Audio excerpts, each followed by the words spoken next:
Yo, can y'all hear me? Can you hear me? Can you hear me out there? Can you hear your auntie? Hold on. Welcome in, y'all. I'm trying to get something together. I was trying to put up some new lighting today, and it is not working out. But welcome in. Give me a second to get things together on my end. But welcome back to the channel. We about to start it up. I just got to fix this lighting. It's so stupid right now, y'all. That's me trying to be creative at the last minute. But come on in. Make sure you are hitting the like button. Make sure, you guys let me know if you can hear me okay. Make sure you can hear me okay. Make sure there's no freaking echo. I can't stand that. Hit the like button on your way in. Share the video. And we about to get this thing started. Give me 2 seconds. Thank y'all for being here. Let's turn it up.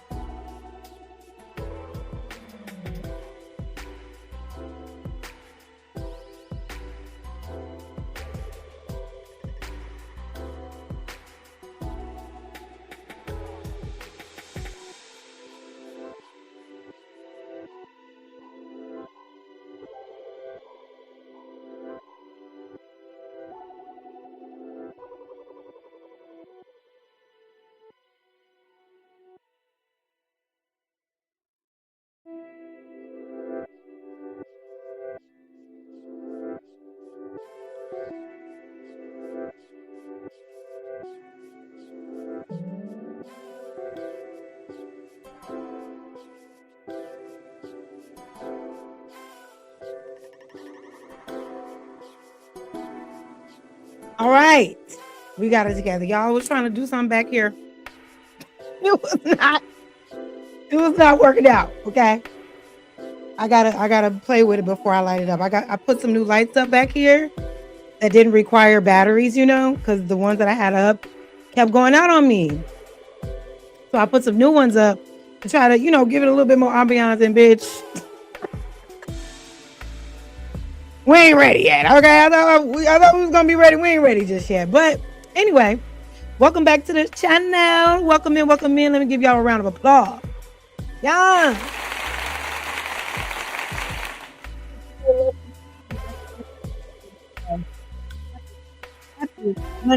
Happy hour live to you. Welcome in. Let's see who's in the building. Let's see what's going on.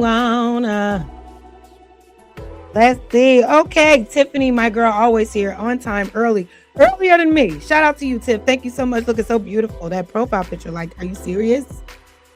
Like, can you let us breathe a little bit, girl? You're looking too good. Happy Monday to you. Thank you so much for being here. Yes, please hit the like button, please. My life in the building. My dog, my friend. Thank you for being here. Rod Neal, what's up, my boy? Thank you for always pulling up and showing up. I see you. The Genius. How are you? It's been a while, The Genius. We got to catch up.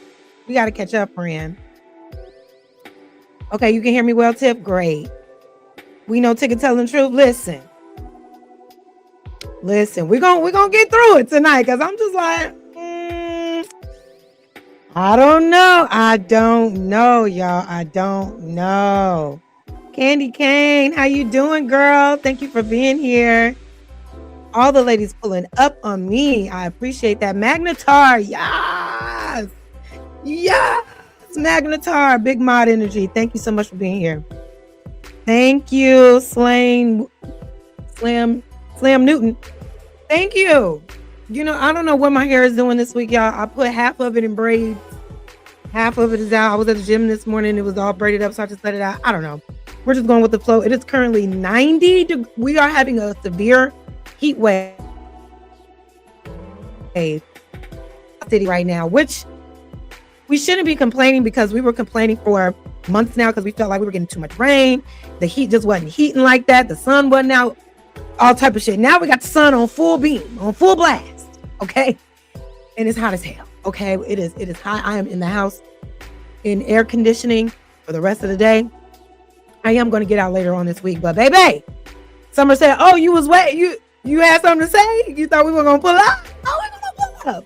That's Chicago for you. Okay. One day it'll be 100 degrees. The next day it will be snowing. All right. So we are grateful for consistent weather this week. But shout out to y'all for being in the building today.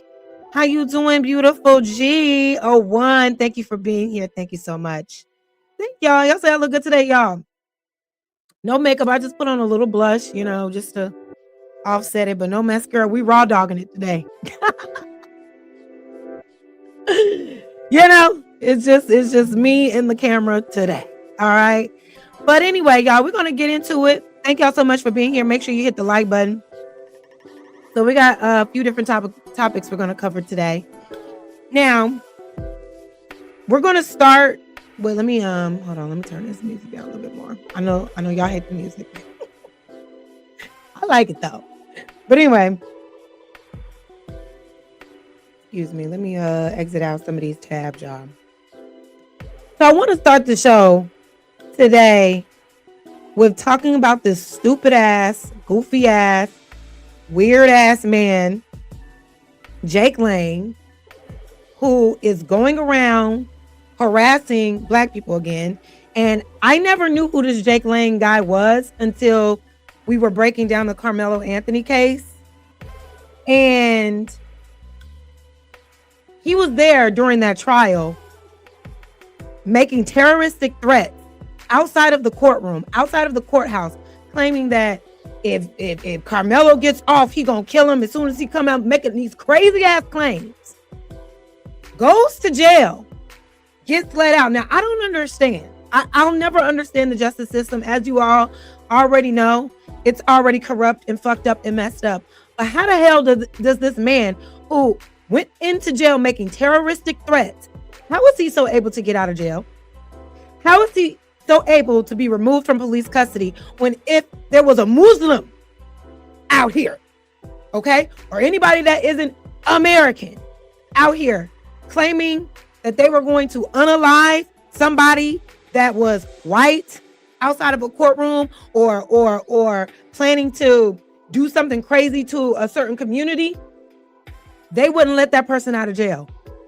Even if it was just them talking. A terroristic threat is what they called it at the Karmelo case. But now this motherfucker is out again. Right? Because I guess that's the privilege of being a white, a white man in America. You can go around making terroristic threats to people and just, get a slap on your wrist and be right back outside to do it again, Because now this fucking asshole has found his way to goddamn motherfucking BET Awards. That was yesterday in LA. It's it's the caucasity for me. This motherfucker really was bold enough to not only show up to the BET Awards to incite a boycott or whatnot, but went to Twitter and said all of the things and trying to rally up his racist ass troops to go and help him do it. After he put out a terroristic threat in front of a courthouse for Karmelo Anthony's case, he should be on, what do they call it? Like, shouldn't he be on some type of watch list? Shouldn't he be limited to going into public places at this point? When he goes into public places, especially around Black people or indigenous people or whatever the case may be, he goes and he makes terroristic threats. He should be on a no-flight list. I thought that's how we treat terrorists. Once you even act like you about to bomb something, blow something up, terrorize somebody, you're on a no-flight list. You're on a no-flight zone. You're on a watch list. You're on a list. Why is this man not on a list? Right? It's so many contradictions and so many things that really show up over and over again, especially in lieu of all of these incidents with Karmelo Anthony's case, with Cyrus Carmack Belton. It is a constant reminder how white supremacy and racism is alive and well here, because this white racist man can continue to go on these racist terroristic rants amongst majority Black folks and nothing happens. But in this case, right? Well, nothing happens, meaning he goes to jail, he can get bonded out and go do it again. You know what I'm saying? But in this case, He fucked around and he found out, y'all. Make sure y'all hit the like button. I'm about to pull up the first video for us to get into it. Right? And I'm gonna play. Let's see here. I'm gonna play videos that will say, shout out to My Life, your entertainment, always serving me up the good news so we can have a solid show. I want to play a couple videos that he sent me of Jake Lane acting a damn fool outside of the BET Awards, right? And I guess he thought, you know, I guess he thought he was going to pull up and he thought he was going to do his big one, baby. But I guess he forgot where he was at. You must have forgot you were in LA, baby. All right? The real home of the immigrants. You know what I'm saying? Like real melting pot type shit. Everybody over there. And they're very progressive. So why you thought you can come over? Oh, wait a minute. That's not right. Why you thought you can come over there and talk shit like that and nothing and nothing happens? We'll never know. But let me do this one more time. You know, of course, when we go live. There we go. All right, y'all. So I'm going to play this first video real quick, and then we'll get into some commentary because Petite Flacco did a really good video on this as well. Everybody has been doing a video since yesterday. I mean, I wish I could be that quick, but let's just check out the raw footage of Jake Lane outside of the BET Awards, acting and looking a damn fool, trying to get violent with niggas outside the damn concert. Like, it just makes no sense. So let's watch a little bit of this and then we'll play the next one.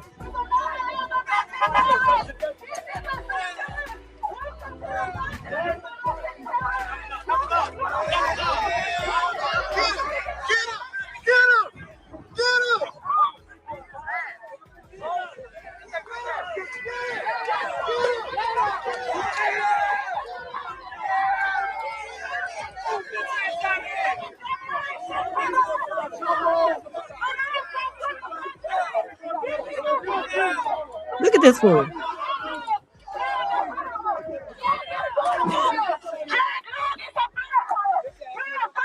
First of all, get into the lady on the mic. Get into the lady on the microphone. Okay, shout out to this Latino woman right here. She was not having it. And I also love the fact you don't see you see a couple black folks out there, but I feel like a lot of black people just sitting back. You know what I'm saying? If everybody is against racism, let's see other people that aren't black start speaking up and standing up against it when it's right in their face. But listen to this Latino woman. She was not having it at all.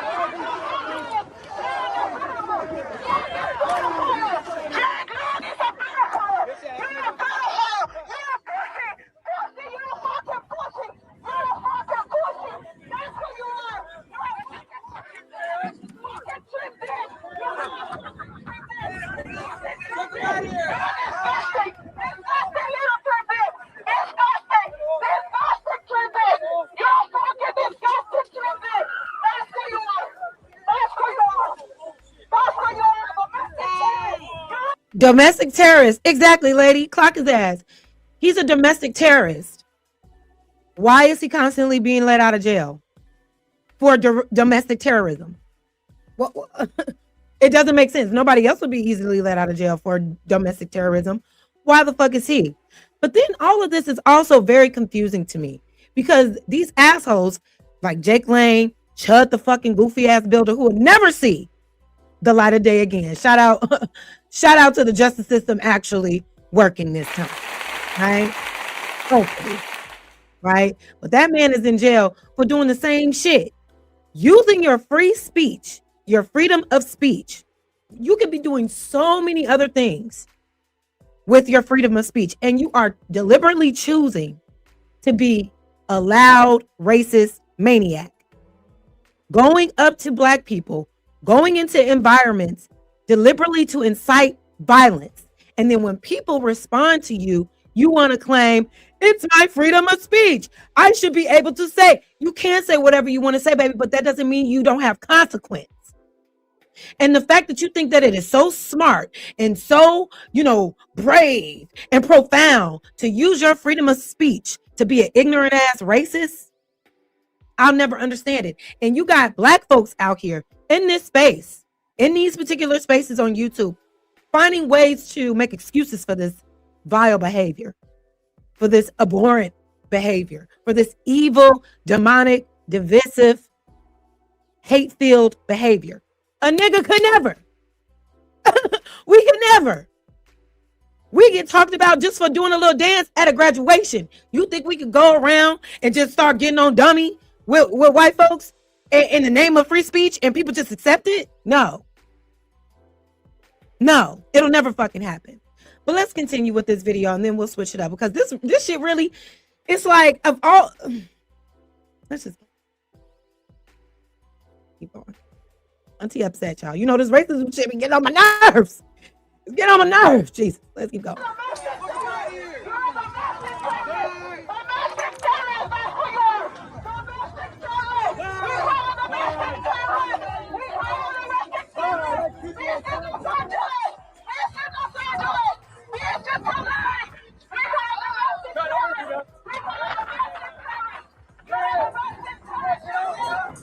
I mean, they ran this man off, and he was supposed to be coming with a whole ass racist Ku Klux Klan mob.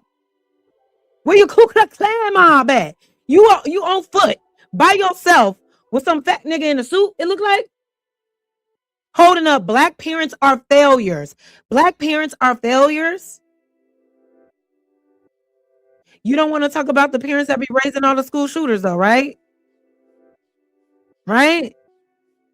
You don't want to talk about not even the school shooters, the mall shooters, the theater shooters, the church shooters, shooters, killing kids. You know what I mean? Like, that's a thing, like a big thing in y'all community. You don't want to talk about the parents that's raising PDF files?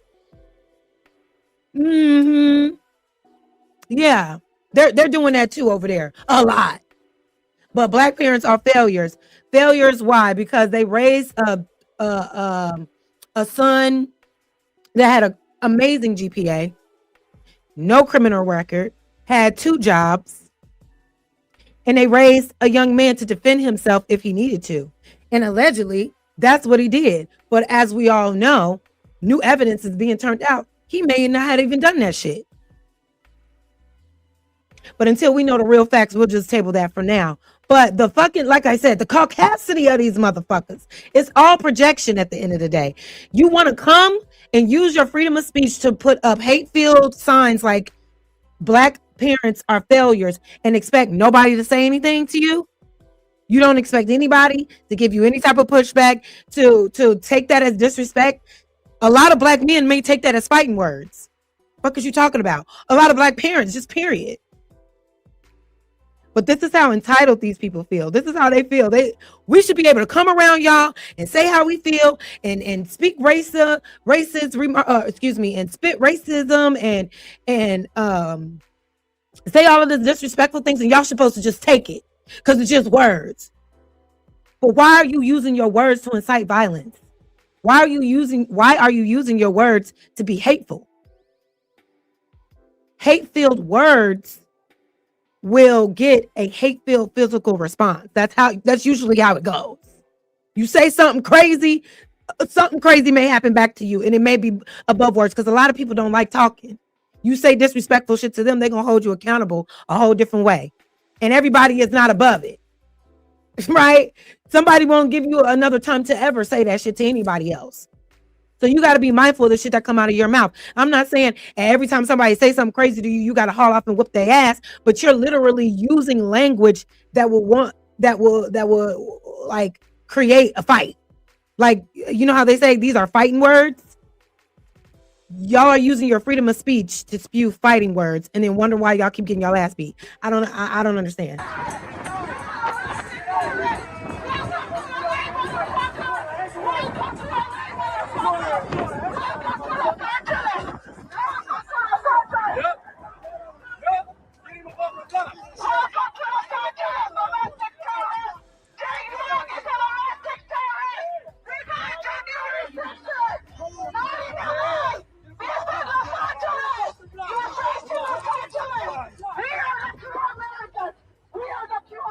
She said, we are the true Americans.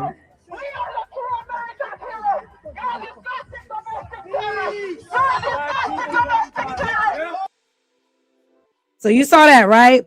So now I want to switch it over to this video here with our, hold on, with our, can y'all see it? Okay. With our good friend over here, Poetic Flacco. I've reviewed a couple of his videos before.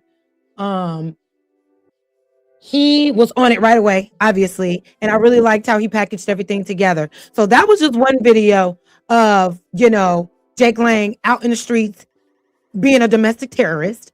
But Poetic Flacco has a really good package of all of the tweets he put out, the things that he had said before, and just some other commentary is what I thought was really good. So shout out to him. Make sure y'all go and subscribe to him if you fuck with him. I know some people have, you guys got your own personal views about certain creators. I ain't got time to be trying to figure out who like who. All right. I just like the commentary. I'm trying to get better at commentary. Until then, we're gonna commentate on the commentators. All right. All right. Make sure you hit the like button. Share the video, y'all. Share the video, please. Welcome in. But let's get into this video of the whole Jake Lang situation. Incite violence and antagonize black folks and got everything he asking for, but now one of Chud's racist homies came to LA with all that playing. Yeah, that's another thing. This is one of Chud's friends. I forgot to say that. Yeah. He was at the Karmelo Anthony courthouse acting a fool, but he is under the umbrella of Chud the Builder and going out in the streets trying to avenge his friend for being thrown in jail for being racist. Got into a fight, ended up trying to shoot somebody, shot himself, ended up in jail. The judge is like, no, your bitch ass is gonna stay in jail. The fuck? Yeah. So now it's other white people, and Jake Lang is not gonna be the last, because these white folks are getting they don't want to hide no more. You got to understand, this racist shit, this racism shit, this is what they're proud of. They miss a time where they can be loud and proud about their hatefulness against black people. They miss when people could just, read in the papers, oh my God, a black man hung, come out and see it. Bring your kids, bring a little basket lunch and watch this black man burn to death. Hooray. Another nigga dead. This is what they like. You know what I mean? Yeah, this is their culture. So they're upset because they've been feeling so suppressed with not being able to express who they truly are as a culture, as a collective, right? So now they want to take to the streets and be racist and wild again. But hey, guess what, baby? We fight back. We is. But let's continue. Got sent to the hospital. Bro came to LA on BET weekend to incite violence and antagonize black folks and got everything he asking for. But now he on social media playing victim, and now white supremacists are crying about what black folks did to him over the weekend. These white supremacists are really soft, man. They not living like that. They not like that. Bro felt the hands of the ancestors. They never been like that. That's why they had to wear hoods, because they could never be, they could never reveal the heinous crimes that they were actually doing. But this is what they get a kick out of. This is what they do. The shit is really sick. And I'm gonna say my commentary. Come on. Yesterday, it said it was a near-death experience, man. Oh, God. When they announced this clown was coming to LA, the white supremacists were online celebrating and talking about this like he was bringing real smoke. In his initial announcement that he's coming to LA, Jake Lang wrote, "We're leading a massive..." I'm gonna read this to y'all. Look at this. Now, what the fuck does the BET Awards have to do with anything? That's number one.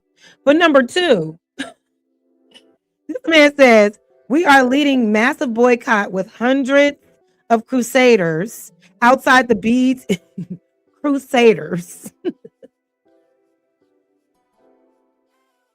And that's another thing about these weird ass white folks, is that they think they're some type of like vigilante, like not even vigilante, but what's the word, y'all? Vikings. That's what it is. They think they are some kind of like Vikings, and we have power and we have strength, and no. Y'all are weak as fuck. Y'all literally can't stand in the sun long. like at all. You burn in natural elements.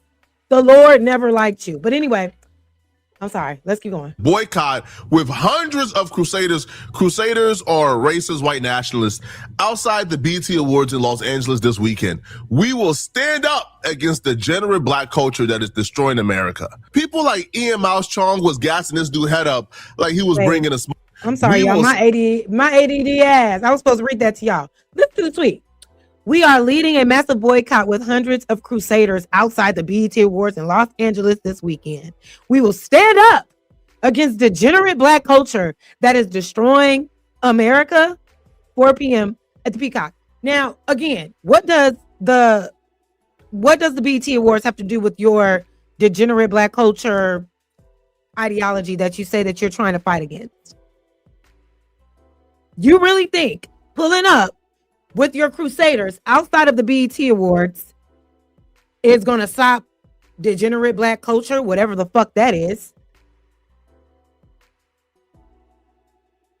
And there's so much degeneracy going on within your own culture. Why you don't focus on that? Because that's also, no, not also, that is what is causing the destruction, the destruction and the destroying of America. But let's keep going. Stand up against the degenerate black culture that is destroying America. People like Ian Mouse Chong was gassing this dude head up like he was bringing a smoke to black folks. Ian Mouse Chong wrote, "It doesn't look like Jake Lang and his supporters are backing down. Expect LA to look like the summer of Floyd in 2020. They were gassing this up as if this was going to be an all-out war and Jake Lang was bringing the soldiers, the warriors. I don't know what they thought LA was. Boy, even the grandmamas are G-homies, man. The grandmamas is gangsters. Yo, the grandmamas will give Jake Lang a run for their money. And I'm talking about just straight up scrapping. Jake Lang ain't beating up a grandmama from South Central. Is you crazy? Exactly. So I don't know what they thought LA was. I thought because he got away with it in Texas, because the... Exactly. And that's my issue. Because he got away with it in Texas, because he was able to pull up to Karmelo Anthony's trial case, say the crazy shit that he said out loud in the vicinity of that courthouse, and basically got away with it, bonded himself out. What makes you think that he wouldn't do the shit again? What makes you think this is what I'm saying? It's not going to stop just because you give a little slap on the wrist and say don't do it again. No, there needs to be real consequence. A domestic terrorist needs to be persecuted to the fullest extent of the law, because if not, these things are going to constantly happen, and it's going to be more radicalized people, more radicalized white people that look at these people like Jake Lang and Chud the Builder and want to take it up a notch. Go and terrorize some HBCU. Go and terrorize somebody's black neighborhood. Oh yeah.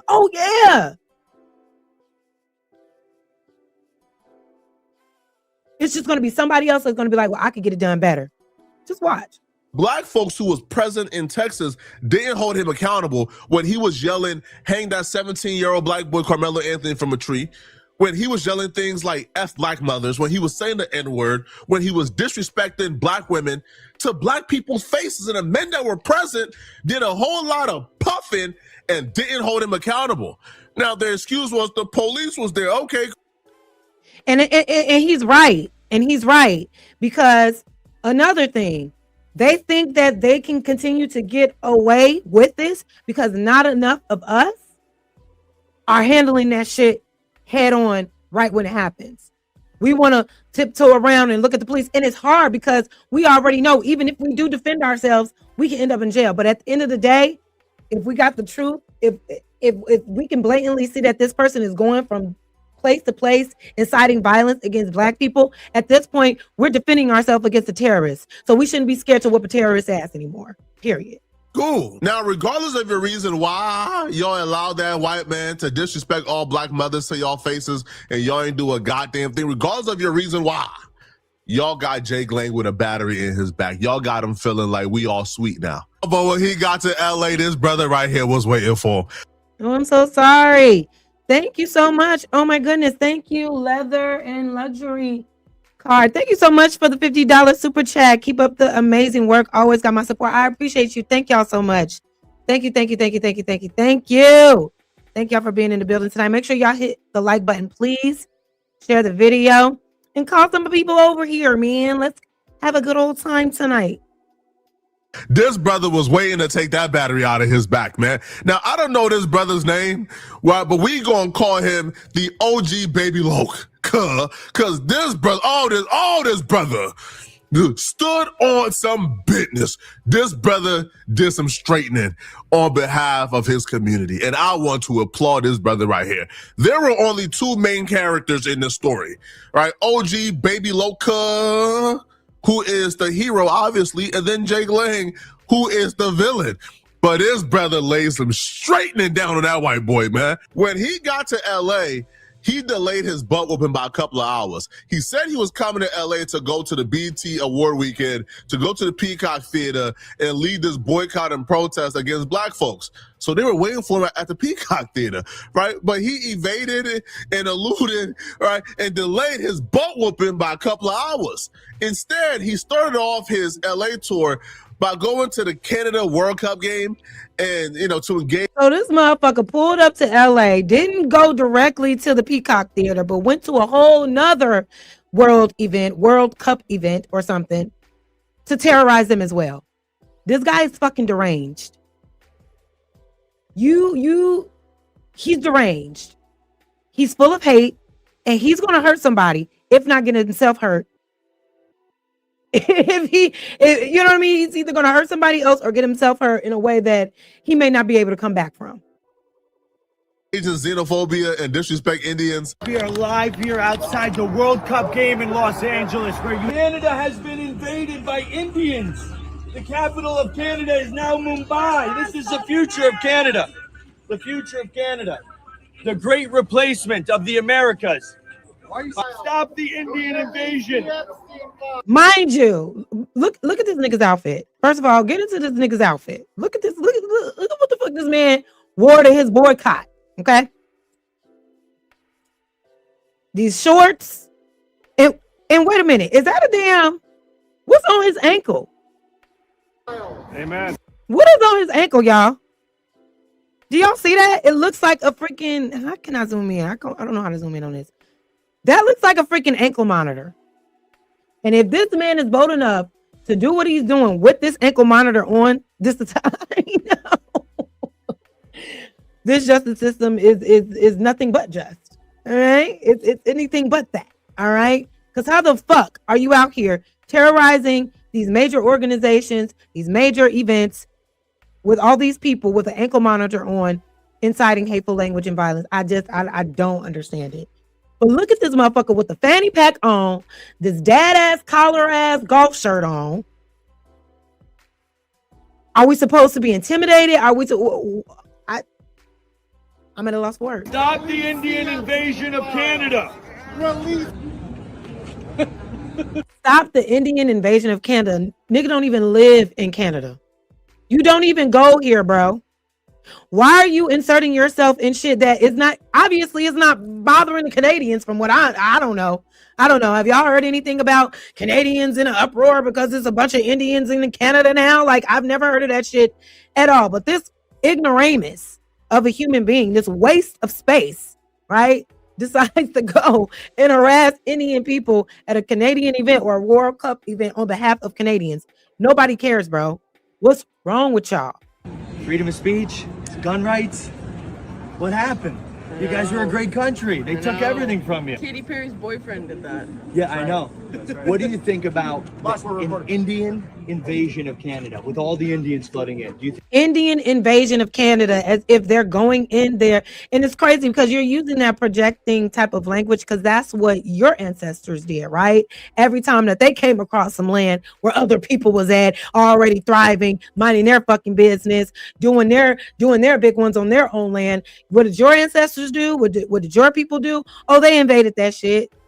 They took it over. They conquered it by way of killing, pillaging, raping, burning, violence, all type of shit. So you make it seem as if these Indians are doing the same thing to the Canadians when obviously the Canadians are allowing immigration. They are collaborative.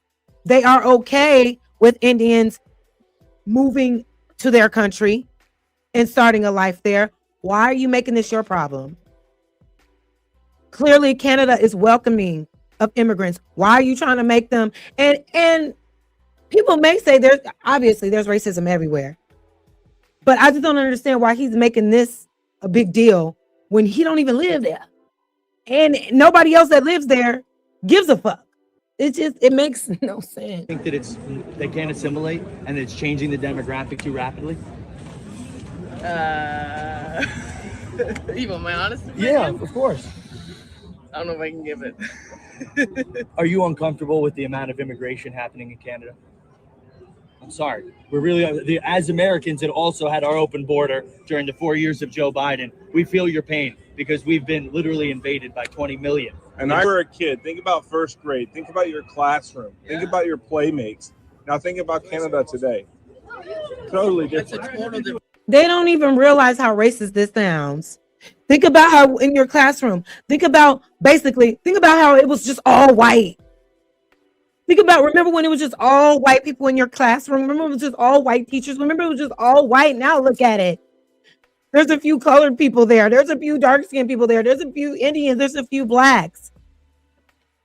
This is their culture. This is what they love to do. Being racist is what they love to do. That's why remember, and there was another thing, and I might do a video on it. I don't know. But Taz was on a panel. He was on Fatty's panel, and I don't know if y'all saw it, but it was Taz, Fatty, Myron Gaines, and Andrew Lil Dixon, Andrew Wilson, right? And Taz had made the comment like, yeah, those, Austin, those twins, they were racist because they daddy racist. And Andrew was like, well, are you going to sit here and say, how do you know that their father taught them racism? It's fucking inherent. It's a trickle down effect. And I say that to say there are so many young white girls and boys in 2026, all over the TikToks, all over the YouTubes, all over the spaces, all over the social medias and shit, just saying nigga, calling people niggas, talking about black folks, unprovoked. These are kids, teenagers. Some of them younger than teens. So you can't sit here and try to make it seem like that you can't teach racism and that shit isn't carried down from parent to child. So I just don't understand how they want to make it seem like this is all in the name of freedom of speech, but no, this is in the name of your inherent racism. That's it. You want to be a loud, proud racist once again, and you're mad because you can't. So now you want to make everybody else suffer for it. That's all this shit is. I just heard a little bit. Yeah. For me, it was probably like 50%. Yeah. But now it's like 99. Man, this felt like stalling, bruh. He not from Canada. Why do you care about Canada's immigration policy? You don't. This felt like stalling, man. You knew that butt whooping was awaiting you after all that popping that you did online. So you was doing everything in your power to. Exactly. Thank you so much, Dr. Brother Numsy, with the $2 super chat. I appreciate you. Thank you so much. Thank y'all for being here. Turn it up. Let's go. We at Auntie House. Listen, I was going to do a little drink today. Y'all can get y'all drink. Get your drink of choice, your tea, your water, your liquor, your wine, your champagne, your cognac, whatever you feel. I might pour me a glass of wine later on. Not just yet, because the sangria that I'm drinking is 13% alcohol content, baby. And you know what I'm saying? gets a little bubbly, a little too fast. But thank y'all for being here. Make sure you hit the like button. We got 34 people in here in the first 40 minutes. I love it. I love it. Make sure y'all hit the like button. Let's continue, shall we? Delay it. But this is like when you get in trouble in school and they call home and you realize that when you get home, you got to deal with your parents. And for the first time in your life, you start praying the school clock slows down, man. They call home at 11 a.m. and school let out at 3:05. Those last 4 hours feel like 15 All right, I'm minutes. gonna pass man. forward. The Hunter certified Crusaders cap. He showed up with 2 people.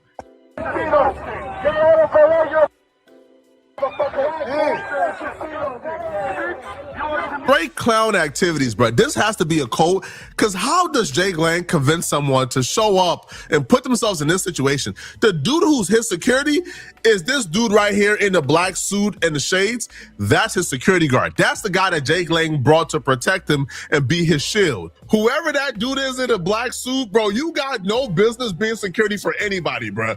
Security should be the last option for your occupation, bro. The little homies had you running. Little bro, like the kid could have with a booty. You got no business securing.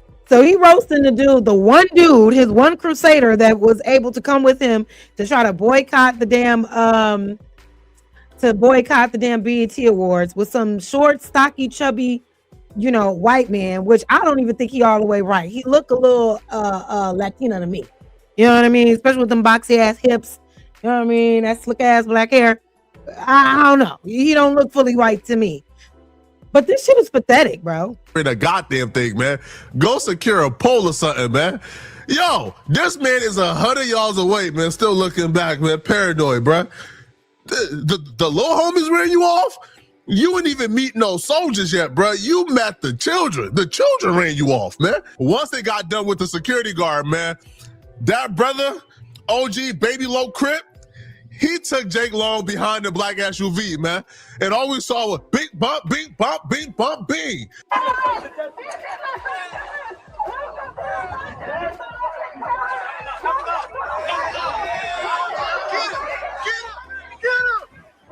I don't know OG Baby Low situation. I don't know if bro on probation, so we going fast forward.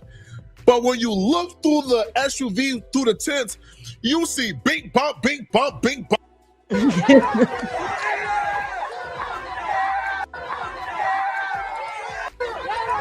Run to the traffic officers for them to save him.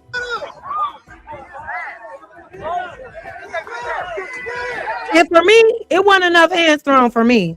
It wasn't enough hands. Like, yeah, they was on his ass. I wanted to see this nigga on the ground. I want to see him trip and fall and hit his head on the fucking pavement. All right, maybe knock some sense into him. I wanted to see some sense knocked into this man. Y'all grabbing his signs. I'm grabbing signs. I'm doing all type of shit. All right, because you need to know, you can't. This is a no-go. This is not going to fly. This is not acceptable.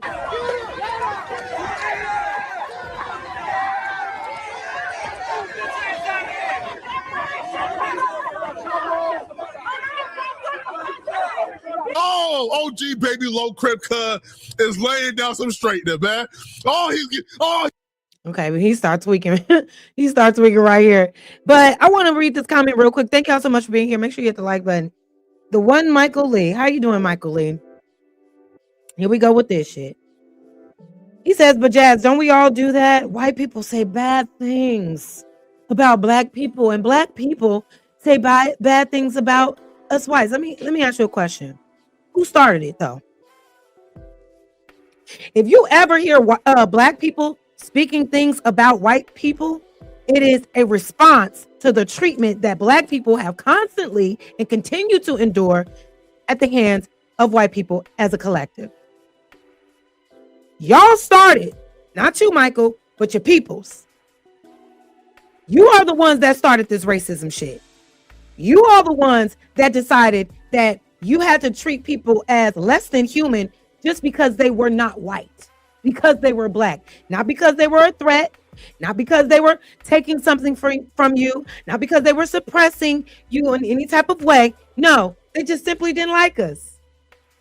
So they started the hate-filled language. They started all the talking bad about black people shit.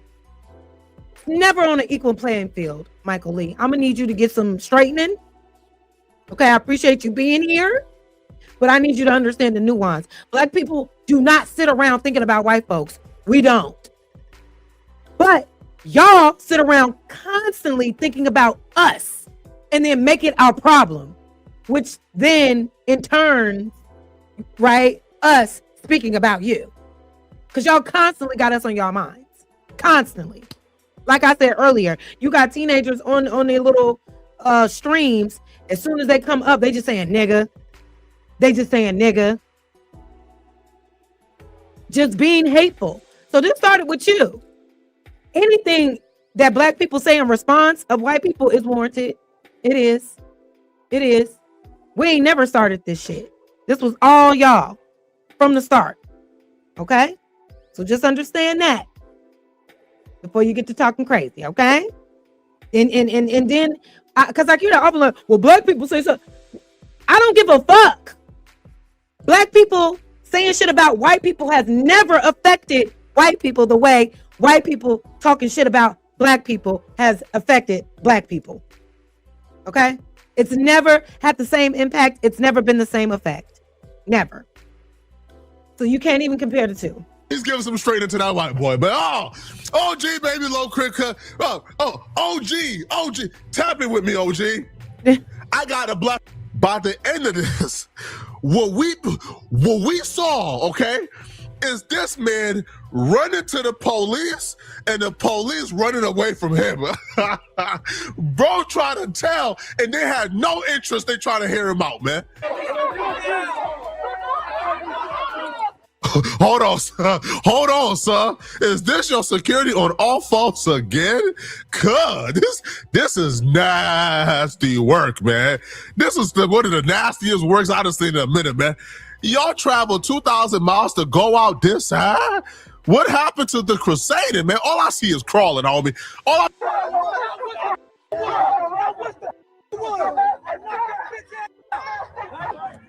Bye-bye. Skedaddle. Skedaddle.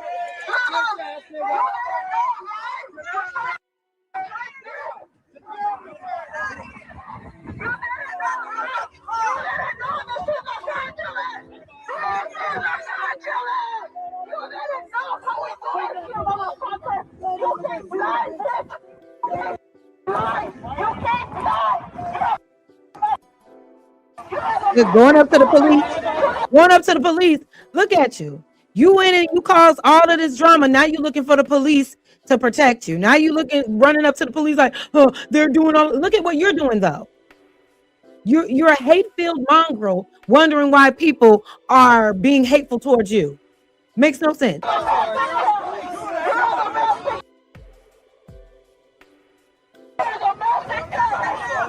Kick his ass.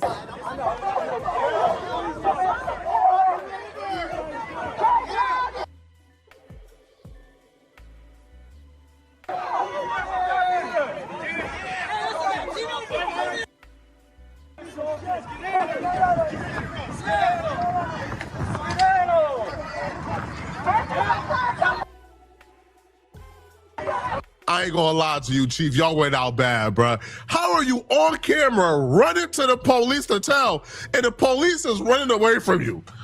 Ran away from your stupid ass. And I'm sure this won't be the last time. Let me see what this last thing. Oh, so after the fact, right? After he went there looking for trouble, got what he asked for, right? Went on his Twitter. Couldn't wait to get on Twitter to say this stupid ass shit. I was just nearly murdered by a violent black mob outside the BET Awards. They smashed a glass bottle over me that shattered and cut my face. They ganged up on us like a pack of wild hyenas. I am bleeding badly and cut everywhere and on the way to the hospital now. You're so bleeding and you're so bad. Where's the proof? Because that little white bitch, we'll get to that. We'll get to that part. We'll get to that. But I want to see the proof of you getting whooped. And as you should get whooped. But you see how easily and quickly they lie and how big they lie to try to, and you see how he has certain words capitalized: murdered, black mob, BET Awards. It's a constant plight to show Black people are dangerous. Black people are violent. Black people are murderers. When you're out there yourself, literally behaving like a domestic terrorist, but you're going to call everybody else violent for defending themselves against your domestic terrorism. This guy is fucking crazy. And this will not be the last time. This is not all. This is not all there is to it. There will be more of this, and it's not going to stop until more of these men, or more of these people who are doing these violent acts are going out of the way, are getting handled in the streets.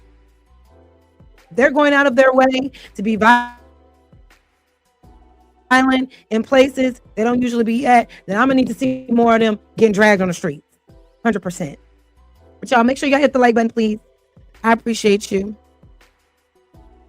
Let's see. Don't forget, Jazz, they're literally fighting for survival on Earth. We are watching the killing of cancer. We are the radiation, and they're losing it. I agree. I agree. I agree. I agree. I agree. I agree.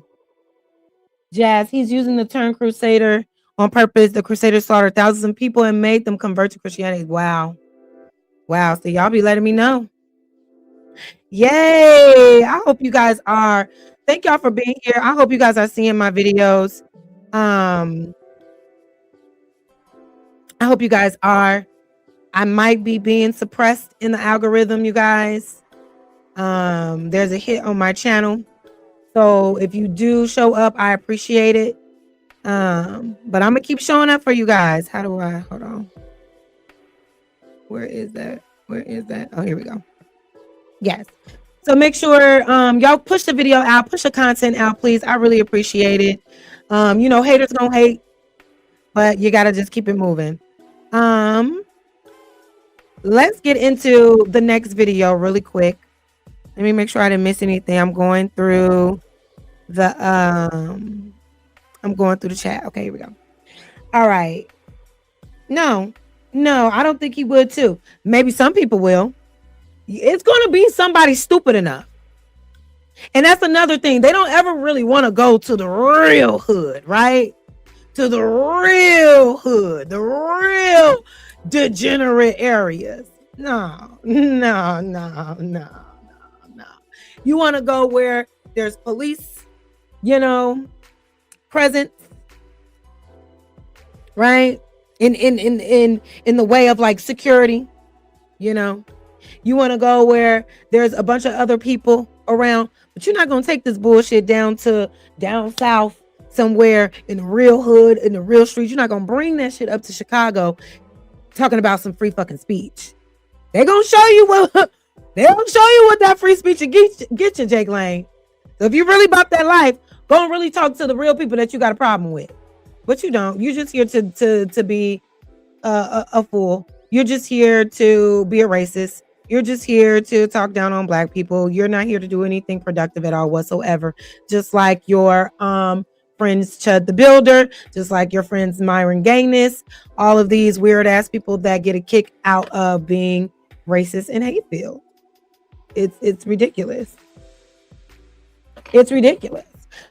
But now moving right along, you guys, let's go ahead and get to the next segment of the show, which is this whole situation with Big Tigger. Right? Now, this thing, I heard about this happening last week, and I was just kind of in and out of the conversation. I didn't know what was going on. But when I first saw the girl, hold on. When I first saw the wife make that video, right? And that's why I called this show Who's Telling the Truth? We know Jake Lang is a bold-faced lie. But that's why I called it Who's Telling the Truth? Because when I saw that lady post that video, I was like,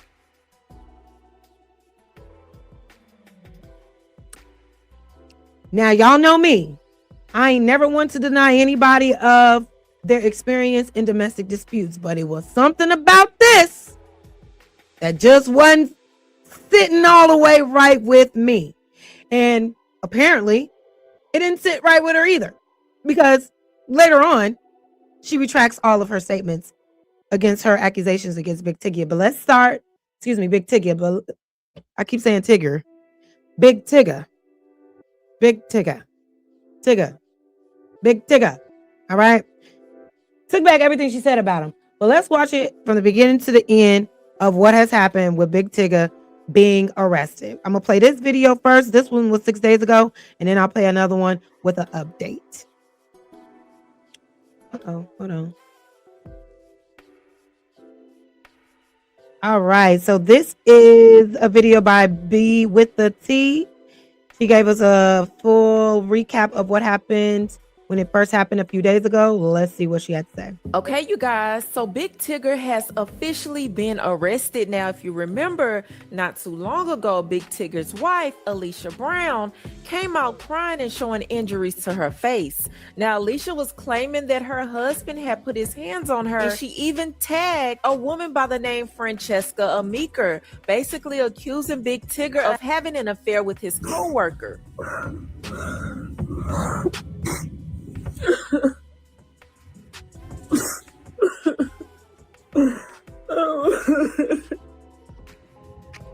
You know what, y'all? I'm gonna pause it real quick because I want to see this full video unedited. She got that censor thing up there, and I need to see her eyes. I need to see everything because some off, right? Some off, sis. And it's just like, I don't like to be played in my face like that, right? So let me see one more time real quick. I want to play it. Like the crying, you know, no tea, no shade. It just seemed very theatrical, right? Seemed very theatrical. And like I said, I am not denying anybody's experience. But if the first thing you do is pick up that phone, right? You pick up that phone and you get to recording yourself crying after a serious situation like this. Now, there are certain situations where you probably do need to do that just so it can help your case. Okay, I can't find the damn original video. We'll just keep playing it here. But in this situation, something was funny, honey. But let's get into it.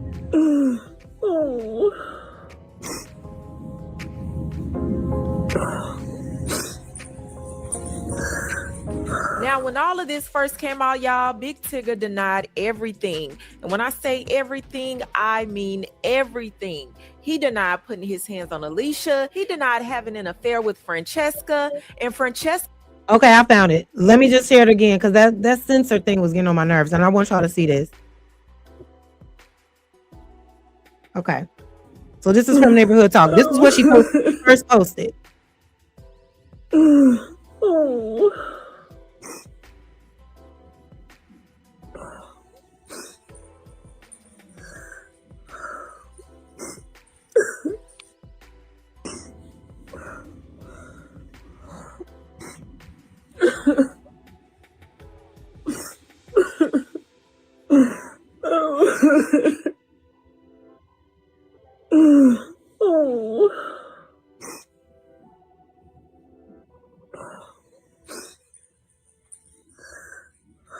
I'm gonna look at this one more time. Hold on.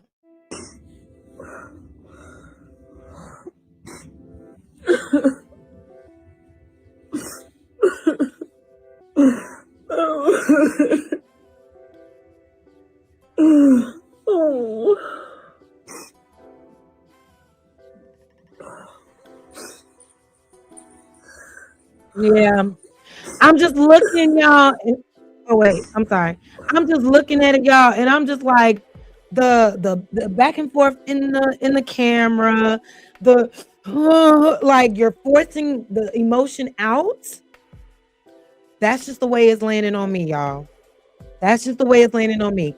I'm not saying that Big Tigger is innocent, but when I saw this, I was just like, I don't know. But let's get back to the previous video. Back at work, over the past several days, there's been significant public discussion and speculation regarding my personal life. I understand this can happen being a public person. I've been doing radio now 32 years and television for 29. I appreciate first and foremost the support concerning so many people have shown. I want to say categorically, these allegations and accusations that have been circulating about me are false, untrue, not happening, didn't happen. Additionally, it's important to clarify that Francesca and I have never been anything more than friends and respected colleagues. I'd like But now it's been reported that Big Tigger was arrested over the weekend and booked into the Fulton County Jail. Now, TMZ says that he was charged with battery and Mind you, I didn't even know this nigga was married. third-degree cruelty to children before bonding out later that same day. Now, y'all, a lot of people have not been believing Alicia because, ironically, Alicia's daughter has been missing since 2019. And This is another thing. Big Tigger's wife, that he also had another child with, had a child already that was already missing. And I'm just trying to figure out, Big Tigger, you didn't know that? You didn't already know that this woman, this whole ass woman, got a whole child out here that is lost in the world somewhere. Nobody knows where she is. That would have been the biggest red flag for me. The biggest red flag for me. Alicia was the last person that was seen with her, so everybody was looking at this woman sideways. Not only that, the child's father came out and said that Alicia knows exactly where their daughter is, so her track record wasn't looking too bright. Now, not only that, a few days later, she backtracked her statement and said she never said that Big Tigger put his hands on her. Now, one thing that stood out to me, and I'm sure it made y'all raise the eyebrow, is the fact that he's being charged with cruelty to children. I'm trying to figure out what was going on in that home for him to be charged with this stuff. Everybody was focused on Alicia's injuries and the allegations that Big Tigger was allegedly messing around with Francesca. Now, all of a sudden, we have this cruelty to children charges added on to all of this. But as of right now, Big Tigger is still denying all these allegations against him. He's saying it's not true. But thank you so much, B with the T. Now I want to play another one by Miss Riva TV because it gives it a little bit more insight on everything, right? And I also find it very odd. That's why it makes it weird for me to like want to advocate for her or like believe her, because when she posted it, somebody made a comment under her video and was like, "What happened to your face?" And she said, "Ask my husband what happened to my face." So you're already putting your personal business out there, right? And then involving strangers to solve the issue for you. Right away, it just seems like attention seeking, right? It just seems like you're not, like you're doing this for other reasons than trying to get justice for what's happened to you. That's what it came like to me. But let's get into it, because since all of that happened, that was 6 days ago, the video that we just saw. But since then, there has been a video release of the footage of the altercation, the alleged altercation that happened between this woman and Big Tigger, or Big Tigger and his wife. So actually, before I play the video, before I play this video, I'm gonna play another video for you of the whole altercation. For the whole altercation. For the whole altercation, so you guys can see and just kind of view it for yourself. Because when I first saw it, I was like, yeah, I'm off. Even after looking at the video, I was like, I don't know. But let's look at it together and y'all tell me what y'all think, okay? So give me 1 second. I'm gonna pull it up. Because one thing I don't appreciate is a lying ass bitch. Especially a bitch that's lying on a man about some domestic violence. Because now you're making it hard. It's already hard enough for real victims of domestic violence to get justice, to get, you know what I mean, to get their abusers held accountable. And then when you do stuff like this and you frame it a certain type of way and you're not being honest and forthcoming about the truth, this does more damage than it does good, obviously. But let's get into this video. This is the release footage, right? This is what supposedly happened where she got that big ass bruise on her face. Now, y'all, I'm gonna play it big so y'all can see yourself. And y'all just tell me what y'all hear and what y'all see, okay? There you go. Now we'll plug it back up. This is yours. I am bleeding. This is yours. I'm bleeding, so take a picture. Take a picture. Take a picture. Alicia, stop. Take a picture. Alicia, stop. Get off of me. Get off of me. Get off of me.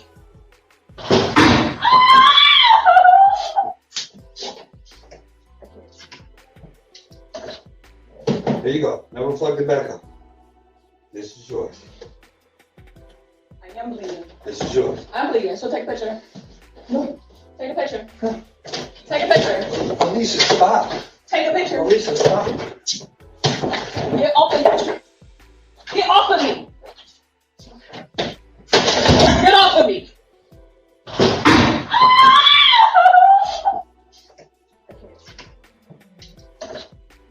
There you go. Now reflect it back up. This is yours. I am bleeding. This is yours. I'm bleeding, so take a picture. Take a picture. Take a picture. Alicia, stop. Take a picture. Alicia, stop. So, Get off of me. so I hear her in like this interesting tone saying, take a picture, and he's telling her to stop. Now, I didn't see an actual punch to the face. I did see a restraint, but I never saw him actually strike her. Let's play it one more time. Get off of me. Get off of me.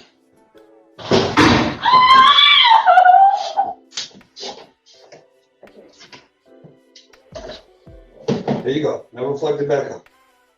This is yours. I am bleeding. This is yours. I'm bleeding, so take a picture. Take a picture. Take a picture. Alicia, Said, I'm leaving, so take a picture. I'm leaving, so take a picture. Okay. Take a picture. Alicia, stop. Get off of me. Get off of me.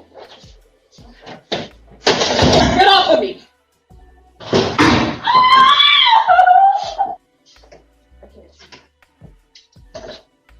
There you go. Now reflect it back up. This is yours. I am bleeding. This is Yeah, yours. I'm yeah. bleeding, so take a picture. So for me, it just looks like an altercation happened, but I honestly do not see any like striking the way that she made it seem like, right? So now let's go back to this video. Get off of me.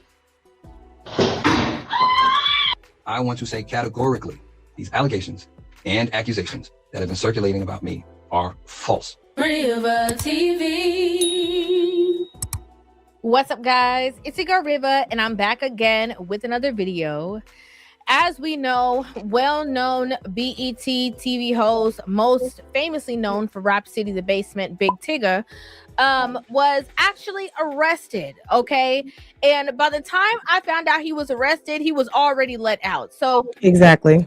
we're going to go ahead and dive into the conversation. If you guys are unaware of everything that is going on, Big Tigger's wife, which a lot of people also didn't know he was married, came to the internet and posted a video of her crying with, stuff going on to her face, and posted in the comment section for people to ask Tigger what happened.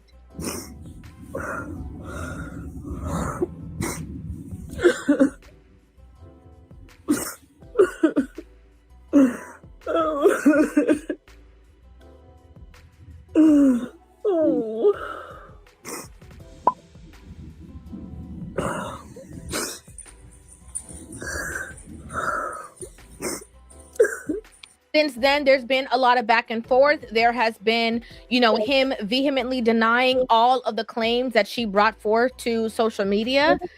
I want to say categorically, these allegations and accusations that have been circulating about me are false, untrue, not happening, didn't happen. Additionally, it's important to clarify that Francesca and I have never been anything more than friends and respected colleagues. As well as her then coming forth with a statement of like, oh, she didn't say he did anything, and she never, claimed. So this is what I want to get into. So you went out of your way to post your bruised up face, claiming that this man beat you up. But then, not even a week later, you come out with this statement. I'm going to read it to y'all. I want to be clear. I have never called my husband an abuser. Social media Yeah, I'm sorry. Just right off the bat, I don't believe her. I'm sorry. I don't believe you, ma'am.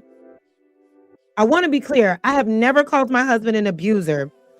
You basically did after you posted a video of your face, bruise the fuck up, and then ask the comment section, ask your husband what happened to your face. You basically just called him an abuser. I don't understand why people like to play semantic games when it comes to stuff like this. But she said social media has drawn its own conclusions from information that was shared, but those conclusions are not statements I have made. I respect the legal process and believe law enforcement should be allowed to do its job without interference from anyone, including me. In recent days, many claims, opinions, and narratives have circulated publicly. You put out the narrative, girl. You put the narrative out. You put the narrative out claiming something happened to your face and only your husband knows why, right? While I understand that people will form their own views, I remain confident that the facts will speak for themselves in due time. Until then, my focus remains on my family, my peace, and protecting those I love. I love my family. I will not engage in public debates, speculation, or personal attacks and bitterness. I am not hiding, and I stand firmly by my character and integrity. I respectfully ask for patience as I follow the guidance of my legal counsel and allow the process to unfold. Thank you to those who have extended prayer, support, and understanding during this time. Yeah, you did. So what was the whole point? What was the point? What was the point of you coming to social media, crying online, showing your bruised up face as if we all need to be made aware of the abusive nature of Big Tigger? Only for you to come out and say, I didn't say he abused me. Well, what the fuck were you trying to say, lady? Don't make it seem like, oh, we all in your business now, we making stuff up, when you literally put it out there for us to form our own opinion, and the only opinion we could form is that he hit you because you put it out there like that. And double down and ask the girl in the comments to ask your husband what happened to your face, insinuating that he did something to it. Like, girl, stop. That he touched her, like a whole bunch of mess. Now, a lot of what really happened, according to her story, has now been documented. So we're going to go ahead and dive in. I'm going to give you guys the details, as well as I'm going to give you guys my thoughts, my feelings, and my opinion on this entire situation. As you can see here, it says mugshot released of Big Tigger after battery child cruelty arrest. Radio host named Darian Morgan pushed wife, sending her head first into a door, warrants say. It says the Fulton County Sheriff's Office released a booking photo Wednesday of longtime Atlanta radio host Darian Morgan, better known as Big Tigger. Morgan was arrested Saturday on battery and cruelty to children charges for allegedly assaulting his wife, Alicia Brown. He was later released on $10,000 bond. According to the arrest affidavit from May, Morgan and Brown were in an argument in their bedroom over text messages he had received from a female coworker. She told police that the back and forth text had been going on for a couple of weeks. That's when Brown said Morgan, which is Big Tigger, began raising his voice, yelling at her, "You're a psycho." She said he then pulled his phone out and began recording her. She then said that she tried to grab the phone from his hand, and then he tackled her to the floor to get the phone back. During the incident, Brown said she ended up with a small bruise to her lower lip. Now, this has always been a part of the allegations, right? She had basically commented on somebody's post saying that it was true that he was cheating on her with his female co-host. The female co-host came to the internet and basically, cleared her name and said that had never happened. This week has been the most challenging moment of my personal and my professional life. Not only did she bullshit with this domestic situation, but she threw his co-worker in there and made an accusation on her as well. Like, is this girl okay? Work tirelessly to build a reputation that is rooted in professionalism, integrity, and respect. And, despite these last few days, those values remain unchanged. I would like to reiterate that I have never, nor will I ever, have an affair with anyone in a relationship or marriage. And Tigger ended up having to apologize to her on air. And again, I just want to offer my apology to you and your family. You and I both worked very hard over the course of our careers to get where we are and where we're going. I don't know if I can ever repay you, but I just wanted to apologize again to you and your family for all of the damage control that you've had to do and all of the negative light that has been cast on you. So now this is basically saying that they have, consistently had a back and forth in regards to, his female co-host, that obviously upstirred some kind of, drama problems, that the two of them had been going back and forth over it. Brown said she then went down to the basement inside their Sandy Springs home, which is where they work from home. She said Morgan followed her to the basement office. "I will show you, psycho," she yelled at him as she unplugged a computer from the wall, the affidavit said. "I helped purchase this equipment for the two of us." She then says that's when Morgan came up behind her and grabbed her arms and told her to stop. Brown said she told Morgan to leave me alone and take your hands off of me. Brown said after that, Morgan used force to move the victim and shove the victim, causing the victim to stumble headfirst into an office door. The report says Brown sustained a deep cut above her left eye. According to the affidavit, the incident between the two was all caught on their Ring security system. All right, guys. So while I was actually editing the video this morning, the actual Ring footage that captured their altercation was released to the public. And it's so crazy because while I was giving my commentary, I was just going off of my own intuition, my own feeling, my own opinions, and obviously the stuff that happened in the police report. But I was actually very shocked how spot on I was in regards to the situation without having to watch the video.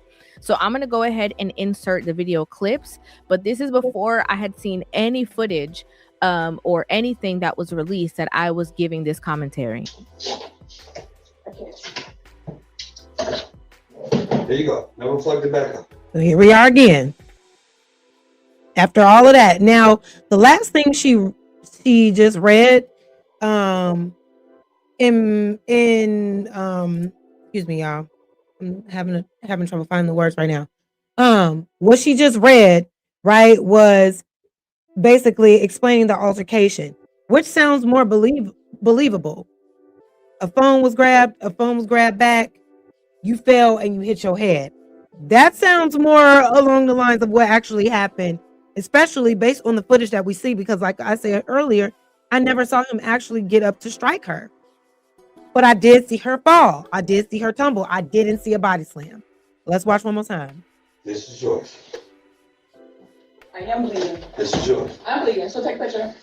No, take a picture. Now, this sounds crazy, okay? And I think that there also needs to be some kind of conversation about when women do provoke men in already strenuous situations, because that's exactly what this sounds like. Take a picture. Alicia, stop. Take a picture. Alicia, stop. And I wanted to know what she was grabbing. I wanted to know what he was telling her to stop doing, because I too, when I first got this video, my homeboy was like, my life. He said, "What do you think this video? Like, what? Like, you tell me your thoughts. What do you see?" And I'm like, I'm not sure what I see, but I see something is not fully right with that woman. And it seems like she was antagonizing him. I literally said that because his voice was calm. He was saying that she was leaving. It sounded like he was trying to give her things like, "And this is yours." And she's like, "Okay, and I'm leaving." And he's like, "Okay, let's go." He even got out the way to let her leave out. He then goes to like grab something. And then he's like, "Stop. And she's like, take a picture. What did she grab? Get off of me. Get off of me. You're complaining, you're on the What I also just saw was him immediately get up as soon as she fell to the ground. It looked like he was restraining her from doing something crazy. That's what it looked like to me. And I ain't never the type of person to make excuses for a man that's hitting on a woman, but I just genuinely did not see that in this case. internet, you're putting all this stuff out there, and you are basically like trying to make it seem like, you know, he just been putting hands on you, like hurting you, whatever. But like you literally were like, I'm gonna show you Psycho, and did things to incite like She did say in the affidavit that she read, she did say, I'm gonna show you Psycho. You see what I'm saying? And it's like there are women out here who think that crazy shit, that like volatile behavior type stuff, like is cute, or it'll get the type of response that they are looking for from the men that they're doing it with, or even to the women that they may be doing it with. I do think there was a bit of antagonization going on from her end. some kind of confrontation between the two of you. Take a picture. Alicia, stop. Take a picture. Alicia, stop. And in him moving you like away from his stuff, you fell into a door and you were acting as though this man literally was, you know, putting hands on you. I'm sure that's probably not what he meant to do, right? Take a picture. Alicia, stop. Take a picture. Alicia, stop. Get off the picture. What was over there? Alicia. Because she's over there like, take a picture. Take a picture. She's reaching for something on that table. He immediately goes to grab her. I want to know what he was trying to get her to stop grabbing. That's what I want to know. Stop. Take a picture. Alicia, stop. Get off the picture. Get off of me. Get off of me. I'm sure that he was actually trying to de-escalate the situation, not create more problems for himself. There you go. Never plugged it back up. This is yours. I am bleeding. This is yours. I'm bleeding, so take a picture. No. Take a picture. She then took to social media. See, she reached for something. If you look at the video, she stopped. She's like, okay, this is your stuff. Here you go. You can leave. She then was like, I am leaving. Now take a picture. And he's like, come on. Just come on. He then reaches over at that table and grabs something. And then that's when he immediately goes into restraint mode.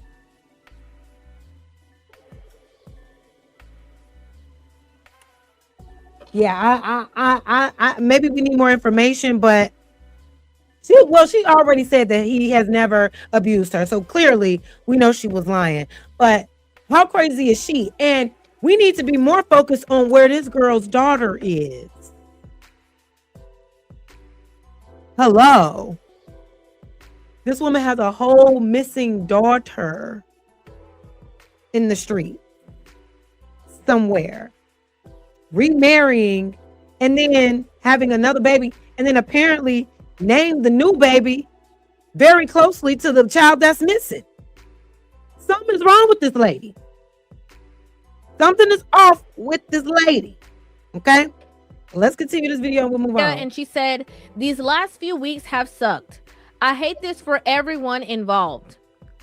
The amount of false narratives that have been displayed and attacks on everyone hurts. I take full responsibility for posting the video of my face. The lack of accountability, remorse, and acknowledgement has also been weighing heavy on me. Now it's time for me to address it. I ask that you be patient with me as I identify the appropriate platform and work with my legal team, but it is coming. Big Tigger took to his social... Performative. You playing games, ma'am. You playing games. You playing games with domestic violence. You playing games with men's livelihoods, because now you're trying to paint the picture like Big Tigger is going to be this big bad wolf that's been beating on you. You coming out with the photos and the videos. You crying on camera with a bruised up face. Then you take it back statement and say, well, I'm not saying that he beat me up and and nowhere in that video that I see him actually beating you up. And now because people are on your ass and clocking your bullshit, it's let's read that one more time. Because it's full of shit.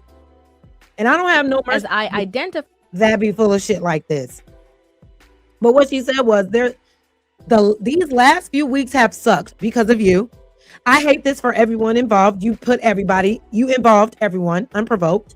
The amount of false narratives that have been displayed and attacks on everyone hurts. The first false narrative was the one that you put out, ma'am. The first false narrative was you putting out a video of your face being beat the fuck up and then telling your audience in the comments to ask your husband why your face is like that. You're the one that started false narratives. And we know that it's a false narrative now because you backtracked your entire statement or your motive behind posting what you posted. Like, she's a psycho, little narcissistic, little sociopathic. You know what I mean? Just doing stuff, and then doing the stuff, and then when you get a response you want to play a victim, right? So then she says, the lack of accountability, remorse, and acknowledgement has also been weighing heavy on me. Yeah, baby, because we see through you. We see through you, sis. You can't get support and empathy when we can clearly see that you're full of shit. So don't come around here like, oh my God, nobody is, no, girl. You did this all to yourself. The lack of accountability, remorse, and acknowledgement also been weighing heavy on me. Now it's time. Now it's time for me to address it. Bitch, what was you doing from the start? What were you doing from the very beginning? Ma'am? That wasn't you addressing it then? You know what I mean? Like, how was that not addressing it? You addressed it when you posted a video of you crying in the camera with a bruised up, fucked up face. I'm sorry, what? I don't like bitches like this.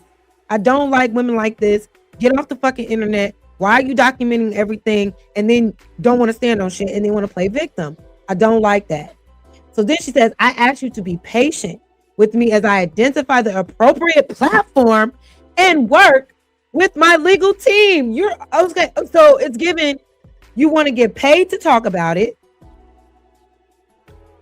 I'm going to choose the only platform you should be using is the police station and getting justice for the violence that happened to you at the hands of Tigger.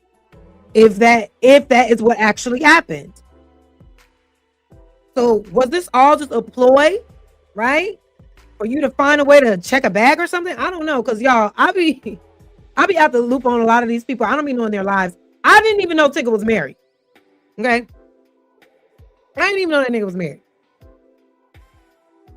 So I'm wondering, what is your motive behind all of this? Are you hurting for Birkin? Like, are you down bad right now? Are you looking to come up and this is the way you felt to do it because of that dispute y'all had and you feeling, you hit your head and I was like, oh, okay, if I do this now, people gonna want to talk to me about it. Then I could go and give them a booking fee. Then I could da-da-da-da-da. That's what it's given. I'm trying to find the right platform. Why do you need a platform for this? Are you on a book tour? Are you selling something? You use your own video and your own phone to platform yourself about this whole situation and got us all involved. So now you asking us to be patient so you can come and speak your truth. What is your truth? You've done and you said so many things. And on top of that, where is your daughter? Crazy lady. I don't believe nothing this lady says, y'all. I'm sorry.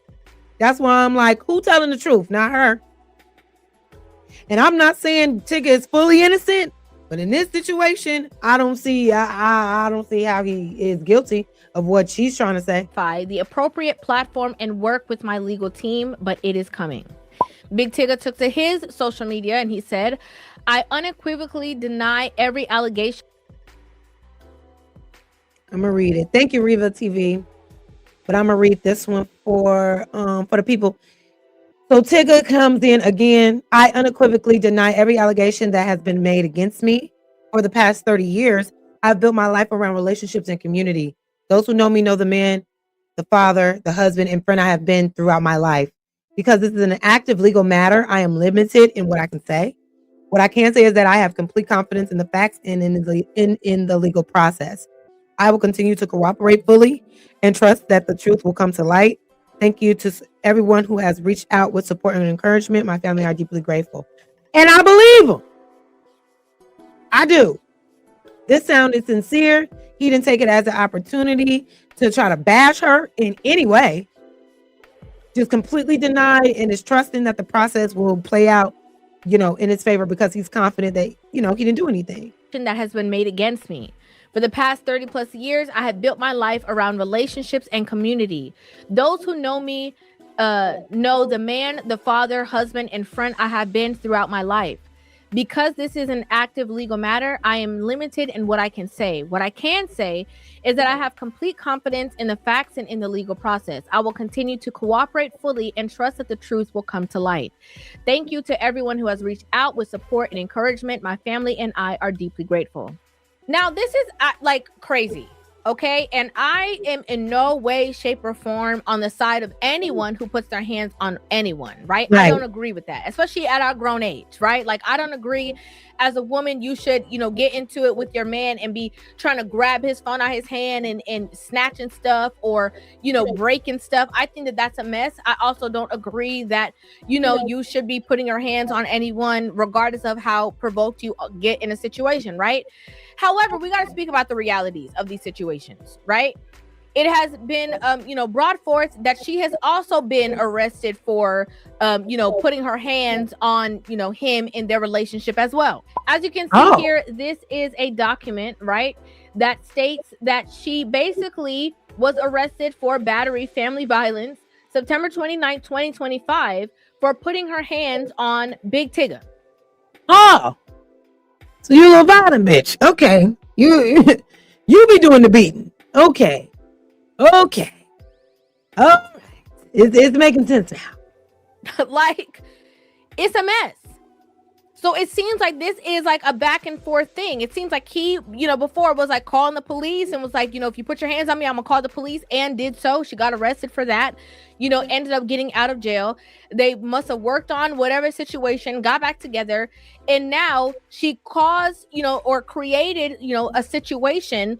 And in a moment where he could have then called the police again, he moved her away from the situation. She done fell into the door, ran into the door. It was obviously caught on camera. So they obviously see that he had, moved her, which caused said reaction to her face. And it's just a mess. It's a mess. There's a lot of things that have. It's a big mess. And when these things happen, it's unfortunate, right? Because now this is going to be, we all know this is going to be attached to Tigger forever now, until he becomes completely exonerated and the real, truth comes out, when they can speak freely and not bound by any legalities or anything like that. It's going to follow him now. But again, this is a situation where you're making it worse for real victims of these crimes. You're making it worse for innocent men who are accused of these type of crimes. But that brings me to the next part of the show, because once I heard about this incident and then start to look more into the wife and how crazy she might be, or she is, and then the missing daughter situation, I said, oh, no. We gotta talk about this one. So coming out of shout out to River TV, shout out to her, love her content. Thank y'all so much for being here. Make sure you hit the like button, please. Okay, I'm wearing a good bra today, y'all.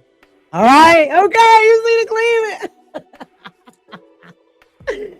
I'm just playing, y'all. I'm not, but you know what I'm saying. I'm playing, but I'm not, but I ain't. Right? But anyway, shout out to River TV. Shout out to y'all being in the building. Make sure you get the likes up, please, y'all. Push the video out for me. So now, after that, I want to speak more on this woman, right? Because I'm concerned. So now, mind you, this is the video that was put up 2 weeks ago. And this is from Leah Gordon. I'm gonna go ahead and subscribe to her right now. She did a really good breakdown. It's 35 minutes long. We may not go through the entire thing. But I think it was a great, what do they call it? Video documentary or video essay on the history of this woman, Alicia. The history of Big Tigger's current wife and what happened to her daughter, Aaliyah Brown. So let's get into it and let's see what the hell is going on. Real quick, shout out to Leah Gordon. Let's see what's going on. Searching for a missing 10-year-old girl.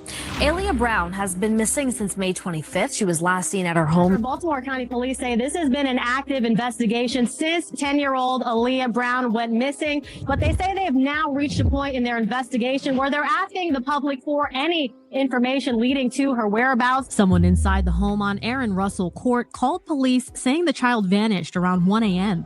We don't have any evidence right now that showed that this was some type of stranger abduction. The interesting thing about this situation is that this was the same young lady who was left inside of a car by her mother about 6 years ago while the mother was inside of a casino. A few days ago, Alicia Brown is Big Tigger's wife. What?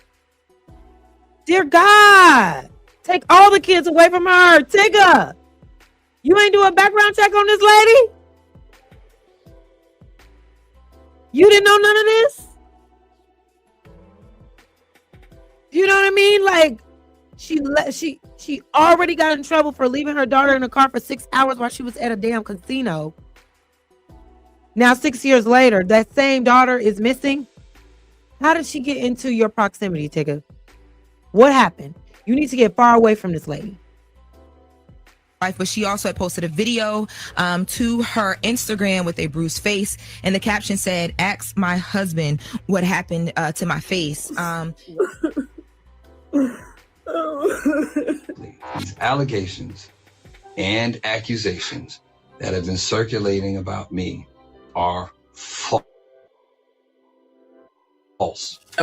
Alicia Brown, she was the same lady that left her kid in a car for 8 hours to go. 45 spoke with the child's mother, Alicia Brown, who says despite speculation on social media, 10-year-old Aaliyah is not currently with her. The mother says Aaliyah lives in a foster home and was lost 3 times before. Investigating to see if there's a connection. In a foster home and was lost 3 times before. What is? Oh my God. Here, right now, we can't confirm. We don't know the whereabouts of Aaliyah. So we can't confirm what we have right now at this point. We want to find out, did she leave on her own? But didn't in the first video that we saw, didn't the first video say that the father of this child said that that Alicia knows exactly where their daughter is? So why aren't they talking more to the father? Because it sounds like he knows where she is too. Something ain't right. That's scary, y'all. Or did someone help her? Or did someone provoke her to leave?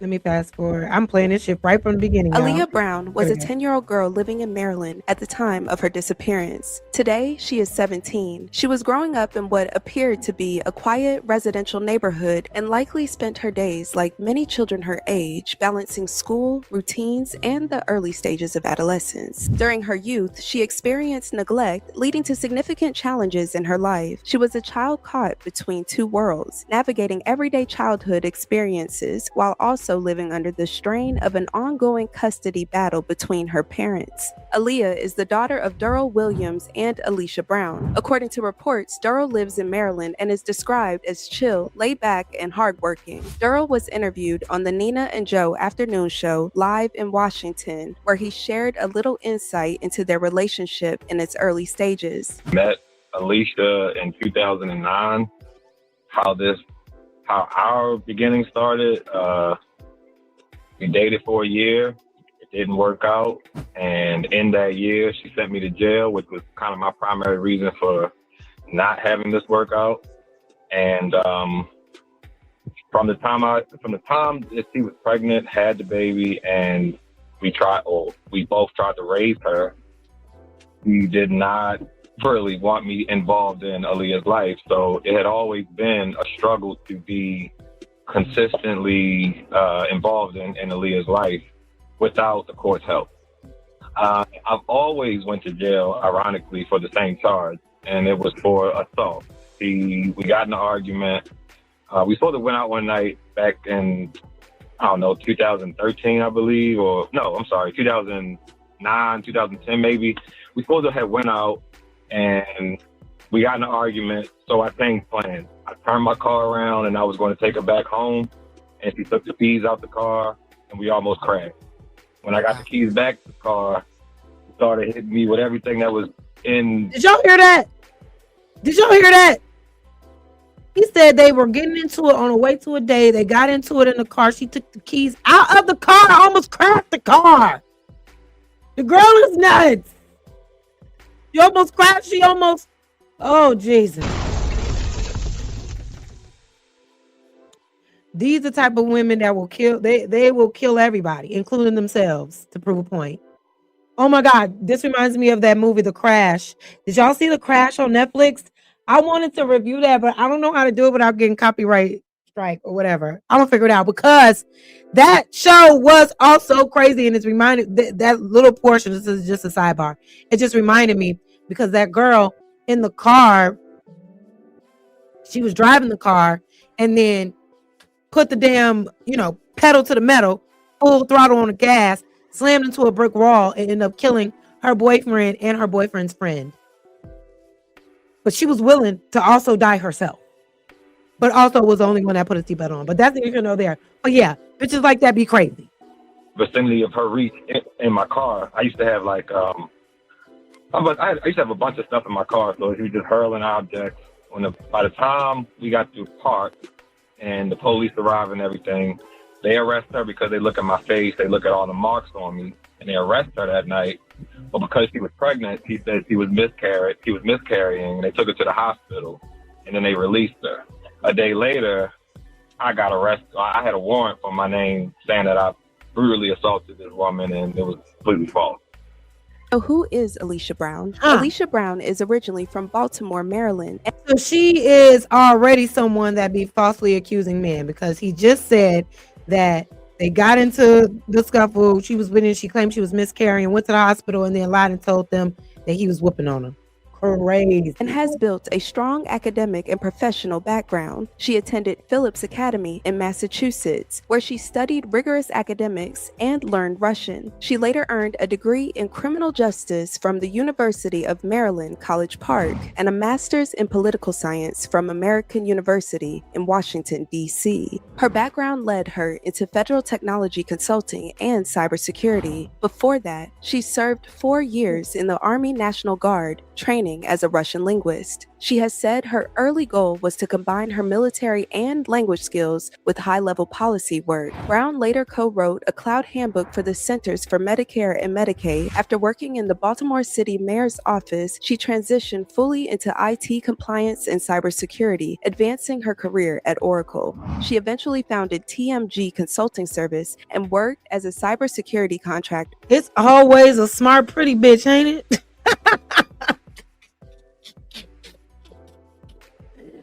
Lord Jesus, my God, today it be the one you least suspect, ain't it?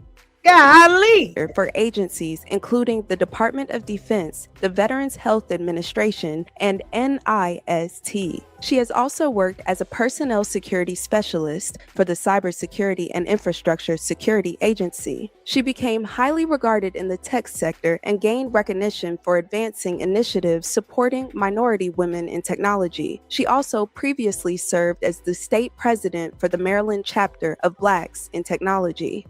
Wow, she was pretty accomplished. I wonder what happened in her life, though. There had to have been something that had happened in her life, maybe in her childhood, that could cause the other side of her brain to act this way when it comes to relationships and when it comes to children. Right, I was going to say the same thing. I didn't say it out loud, but I was thinking, is it like, who would want to learn Russian? And Russians don't fuck around. Russians are very like straight shooter. Like, you don't want to mess with the Russians. Of all the languages to learn, this lady chose Russian. I find that to be very interesting. Yeah, like I said, she's well decorated, very much so well accomplished. But when it comes to all these other things, she's all over the place. She's willing to risk her life. She's willing to risk other people's lives. And she's also willing to put children's lives in danger. It's like Jekyll and Hyde. While Alicia was earning recognition for her intelligence and career success. I hope you guys are enjoying the video. Please let me know. Can y'all, if you're here and you are active and you're listening, whether you're cloud watching or not, can you just drop a couple hearts in the chat just to let me know you guys are enjoying the show and are watching the video and enjoying the video? Because I don't want to, you know what I mean? I want to make sure y'all enjoying what's going on right now. So let me know if y'all are still in tune on what's going on. Let me give y'all a round of applause for being here. And you guys, get the likes up, please. If you could please get the likes up.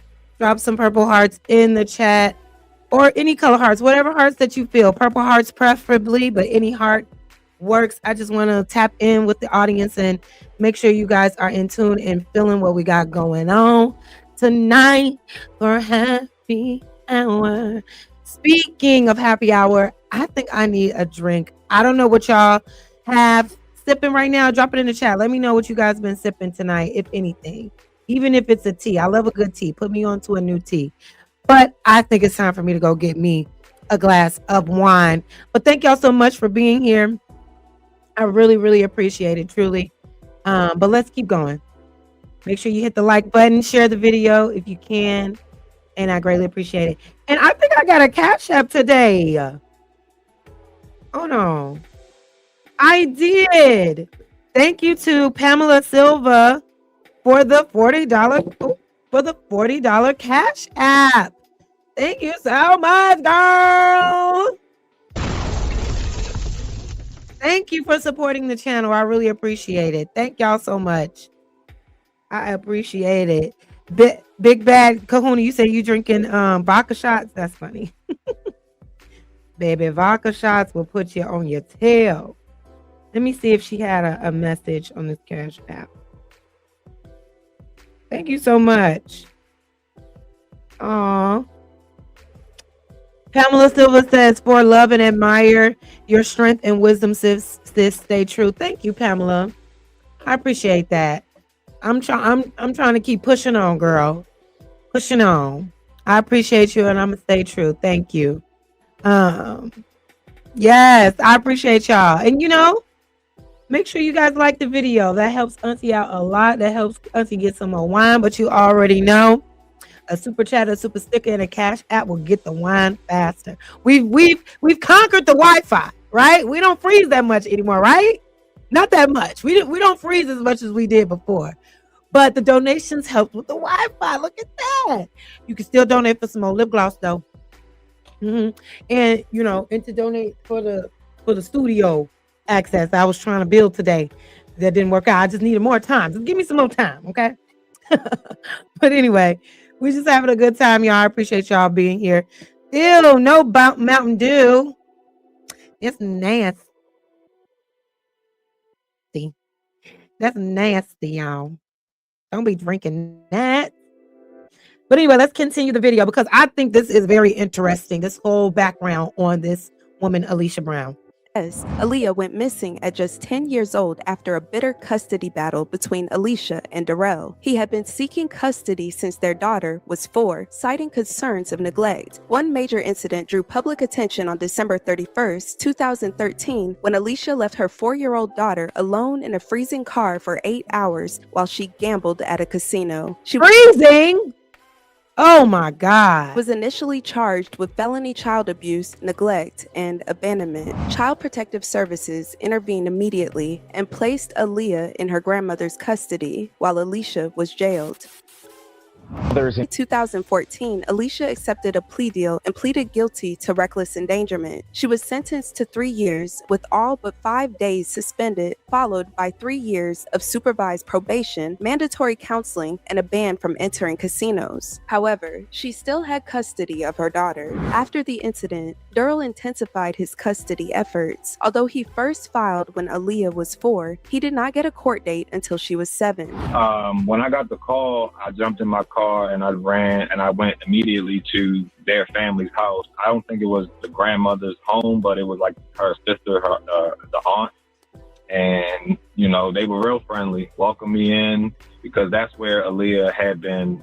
Well, they went and picked her up from the casino once everything kind of came out. So I went and put eyes and hands on my daughter as soon as I got the call after it happened. Her custody wasn't immediately transferred or changed was because in Maryland they will do their very best to keep mom and child, whether it be mom daughter or mom son. They do not want to separate the mother from the children. So you can leave a child in the car for 8 hours, and that's not good enough or not damaging enough in the state's eyes. What? It's not damaging enough to leave a child in that child could have died in a freezing car for 6 hours. That's not extreme enough. If it was extreme heat, which also could have caused death, would that have been extreme enough? I don't understand why the state. That's what I'm saying. Like, these laws, they don't really give a fuck about kids, bro. The fact that you can't even file a missing person report until 24 hours after a person is missing, after a child is missing, lets you know they don't really give a fuck, because within 24 hours, 48 hours, the baby can't be dead. The baby can't be dead. Once the baby is missing, we need to go and try to find a baby immediately. Why are we waiting to see if they just gonna wander back? No. How was that not extreme enough to take action, leaving a baby in a damn car? That is, the system failed this little girl. They created a safety plan instead of removing my child from her care like they should have and transfer custody, or at least get the child out of the home for the time being and do the investigation. None of that happened. They never separated from her even getting in trouble or being arrested. When she came home, she saw her daughter. The case lasted nearly a year and a half and involved ongoing conflict. If it were my time to have, I guess, visitation, or if he's just with me, he would send her with like 3 phones, an iPad, and call every one of them. Anytime I would or spend time with my daughter, he would make sure to tell her she's in like Disneyland or something to make my daughter jealous of not being with her versus me. She even had my daughter repeat stuff that was like completely false. I had drugs in my house. I had stacks of money laying in the corner. She even went on the court record and said that I have $100,000 cash in the corner stashed in my house, and I'm still looking for that. Oh my God! Wasn't there some? So this woman is a pathological a liar. Clearly. Cheers to you guys. Happy hour. Cheers to you. Tonight I'm drinking a sangria. I won't tell you the brand just yet because it is a very ghetto brand, but it gets the job done, y'all. Let me know if you want to know what I'll let y'all know. By the end of the show, I'll let y'all know what I'm drinking tonight. But we're going to sip lightly, keep it cute. We got our water still here on the side. We ain't getting drunk. We just sipping something cutesy. But yeah, cheers to you. Cheers to everybody in the building. Let's continue. But let me go back just a little bit, because clearly this lady Alicia was a crazy ass what do you call it? Oh my God. Why I can't think of the word? Pathological. I don't know why I was thinking of hypothetical. Pathological liar. Listen to what she said about him. I have stacks of money laying in the corner. She even went on the court record and said that I have $100,000 cash in the corner stashed in my house, and I'm still looking for that. Wasn't there some allegations about as well? Yes, that came at the end, or that came toward her losing the custody battle. It was like her last straw, the last, string she could pull. And again, it's an easy thing to do because the department does not decipher. They assume truth until it's proven, disproven. And she said that I was molesting my child, and they took her. The department took her from me to do an investigation. In the end, a Maryland judge revoked Alicia's custody and granted full legal and physical custody to Durrell Williams. But because the molestation allegations were so severe, Aaliyah was reportedly living in a foster home at that time. But not even days after the verdict, Durrell said his daughter was gone. The day that she vanished was actually that morning, and it was the day before they were going to pretty much quash the case. They being DSS. By this time, they took all communication away. Mom wasn't recommended. For the time being, they said no more communication. Now she's in foster care. It's like ridiculous. And before that was about to be over, she vanished. That's why everyone's seeing the Aaron Russell court. That's not an address that she lives. That was where mom wasn't. Hold on. They were going to. Gone. The day that she vanished was actually that morning, and it was the day before they were going to pretty much quash the case. They being DSS. By this time, they took all communication away. Mom wasn't recommended. For the time being, they said no more communication. Now she's in foster care. It's like ridiculous. And before that was about to be over, she vanished. That's why everyone's seeing the Aaron Russell court. That's not an address that she lives. That was the where she was staying, the person. And I had met the parent and all of that, because in between time, I was still going to go and visit. She was last seen at a home on the 300 block of Aaron Russell. I'm just trying to figure out how they just won't give the child to the dad, right? Because you have all the proof that shows that this mother is an abusive, negligent mother. And by abuse, meaning leaving your child in a car for hours on end in crazy temperatures, whether it's cold or hot. That's abuse, right? Lying on the father about domestic violence, right? This woman is clearly unhinged, but y'all won't. He was supposed to get full custody, but because of the lie that she said about the alleged abuse, you won't give this child to her father. It's proven, it has been proven that that was a lie. So that should just go out the window after that. But they still use that as a way to say, oh no, you still can't have your child. I don't understand that. But you are okay with letting your child back into the hands of the mother who has shown negligence over and over and over again? I don't understand. Court. Around the same time, a white SUV was reported idling nearby. Someone inside the home called police, stating the child disappeared around 1 a.m. Baltimore County Police are searching for a missing 10-year-old girl.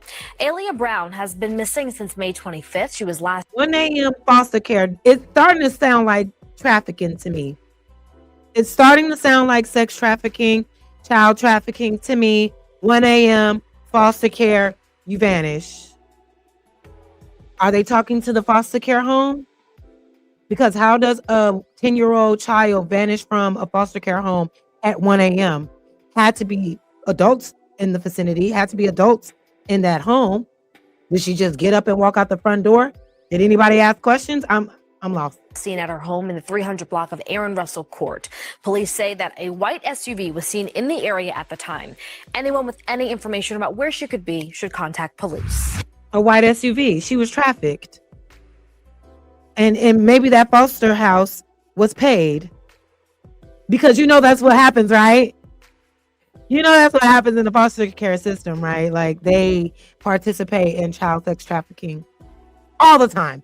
If not the hub, the way station for them to get picked up. Yeah, that sounds about right. Within a week, Baltimore County Police said they had no reason to believe Aaliyah was taken by a stranger. The National Center for Missing and Exploited Children classified the case as a parental or family abduction. We don't have any evidence right now that showed that this was some type of stranger abduction, but we do have information there was a white SUV that was seen in the area just before she was reported missing. Right now, we are following up several leads. We're hoping that the public can come forward and give us some additional information. The most interesting thing about this situation is that this was the same young lady who was left inside of a car by her mother about 6 years ago while the mother was inside of a casino in Anne Arundel County. Investigating to see if there's a connection here. Right now, we can't confirm. We don't know the whereabouts of Aaliyah, so we can't confirm what we have right now at this point. We want to find out, did she leave on her own? Are y'all looking for her? Y'all waiting for the neighborhood to tell you? What are y'all? Oh my, it just sounds like we're just waiting. We're just waiting. Aaliyah could be across the freaking border. She could be across the pond by now while y'all just waiting on somebody in the neighborhood to give y'all a lead. What are y'all doing? What are y'all proactively doing to take action to try to find this girl? It doesn't make sense. Why isn't that home, that foster care home, being brought in for questioning? All these damn street cameras. There was a white SUV. Nobody has a ring camera. Nobody has any type of footage that shows if you could identify the vehicle, then that means that there's some type of footage somewhere else to see how long that vehicle was sitting there, when it pulled up, when it pulled off. They even have like ways to know how long, just off of like the pavement, how long a car was actually sitting there after it's gone, because of like the tire tracks and the weight and the heat, all of that. You should be, you know what I mean? It doesn't sound like they're doing all they can to find this girl. Or did someone help her, or did someone provoke her to leave? On May 31st, 2019, Durrell's then-girlfriend, Brittany Morgan, shared information online stating that Alicia drove two white vehicles, a BMW X5 and a 2015 Mercedes G-Wagon. She also claimed Alicia was unstable and willing to take extreme measures to regain custody. According to her, there was an active protective order preventing Alicia from contacting her daughter. At the time, many believed Aaliyah was with Alicia. However, when contacted by Fox 45, Alicia denied having her daughter. Fox 45 spoke with the child's mother, Alicia Brown, who says despite speculation on social media, 10-year-old Aaliyah is not currently with her. The mother says Aaliyah lives in a foster home and was lost 3 times before. Police can't confirm those allegations or whether or not the mom is a person of interest. While Alicia has a prior incident involving child neglect, she has not been charged or arrested for kidnapping due to a lack of direct, actionable physical evidence linking her to Aaliyah's disappearance. Because Aaliyah is legally classified as a missing person rather than a confirmed victim of a crime, police cannot make an arrest without a warrant supported by probable cause. Oh my God. Again, a failure of the system. She's a missing person.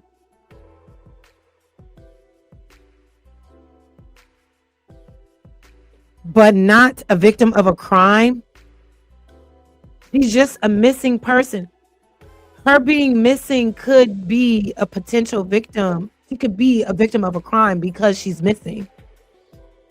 Why are they just totally disregarding all that? Police cannot make an arrest without a warrant supported by probable cause. Then, 2 months after her daughter was reported missing, Alicia decided to return to court to file a lawsuit. On July 3, 2019, Alicia filed a lawsuit against Baltimore County court officials and Durrell Williams. She argued that her juvenile records were improperly used in court and that recorded phone calls were obtained without her consent, causing personal and professional harm. She sought to block the use of those records, and she requested millions in damages. The case was dismissed due to lack of jurisdiction, meaning the federal court did not have the authority to hear it.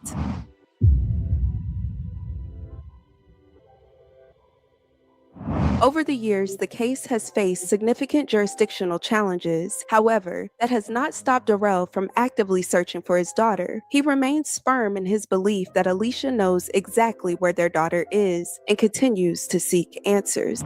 I've had 2 private investigators, one that worked pro bono for me for a couple months, and then the other I paid until I couldn't pay anymore.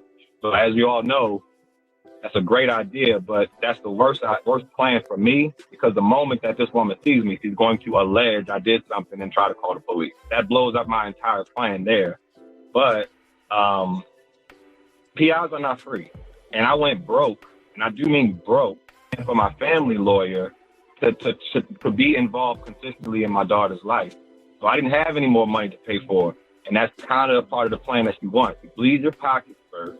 You can't win a war with no money. Alicia, however, has said very little publicly since her interview with local news. Despite the case, Alicia has continued to build her career in tech, becoming known for supporting minority women. In 2022, she won a high-profile employment lawsuit in Washington, D.C., which brought attention to workplace misconduct. She later founded the Cyber Bay Initiative in 2023. Hey y'all, so I am here in LA. I am gonna be going to the awards on Monday, but before then, I'm gonna be outside just a tad little bit. And my thing is, you're way too nonchalant. You're way too cavalier. You're way too just at ease with the idea of your child just being missing in the world. I would be devastated. Nothing will go left unturned. I'm burning everything down. I'm blowing every shit up. Where's my daughter? Where's my kid?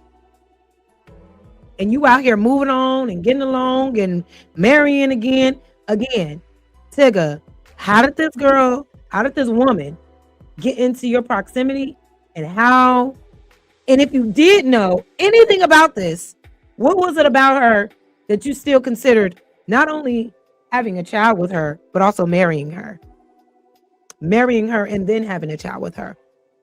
What the fuck? So hang with me, come see what we doing. Y'all help me pick a dress. Like, for real. Mama gained a lot of weight. Mama need to lose this weight, but I'm so self-conscious about my body. Oh, mama.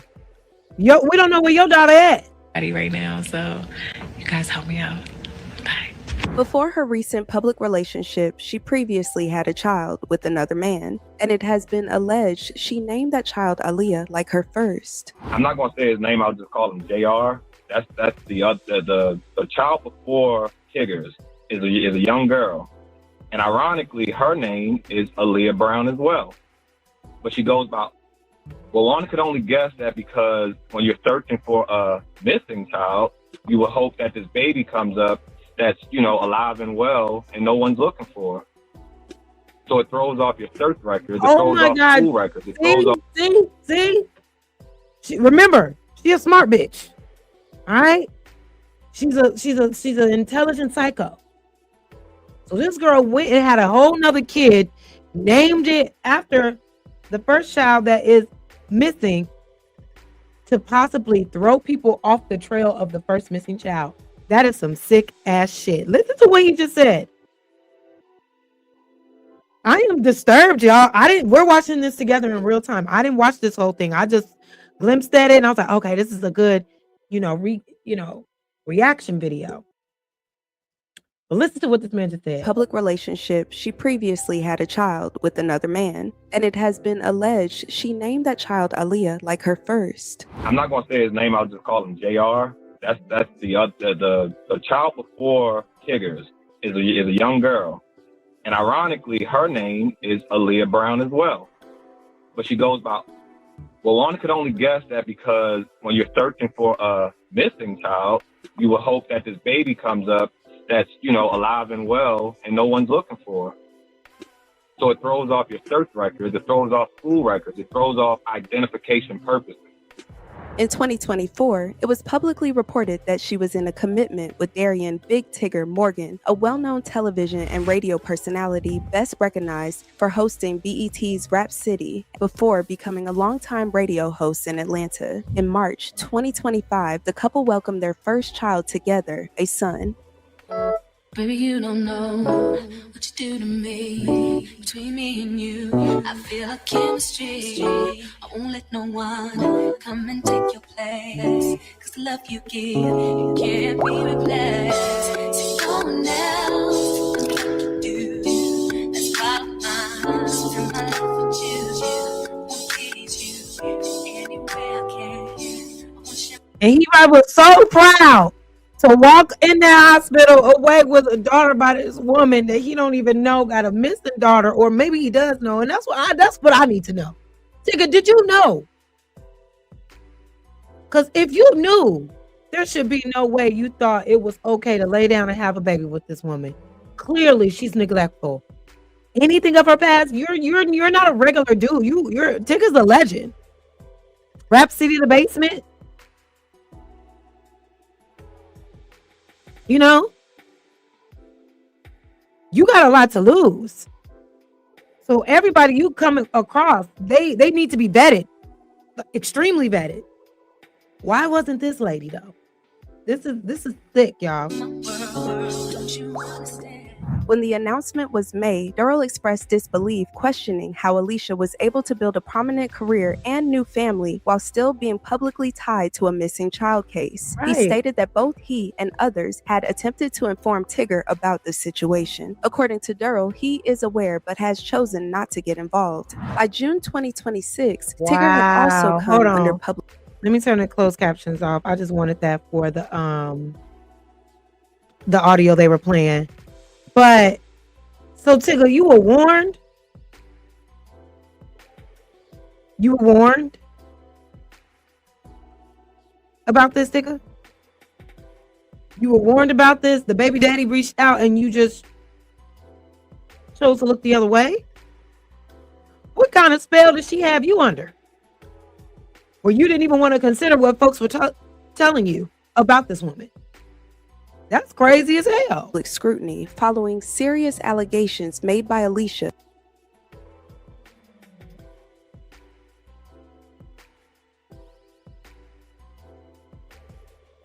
on social media. She posted emotional videos and images showing visible facial belief, questioning how Alicia was able to build a prominent career and new family while still being publicly tied to a missing child case. He stated that both he and others had attempted to inform Tigger about the situation. According to Durrell, he is aware but has chosen not to get involved. By June 2026, Tigger had also come under public scrutiny following serious allegations made by Alicia on social media. She posted emotional videos and images showing visible facial injuries and suggested their relationship was ending due to an alleged affair between him and his radio co-host Francesca Amaker.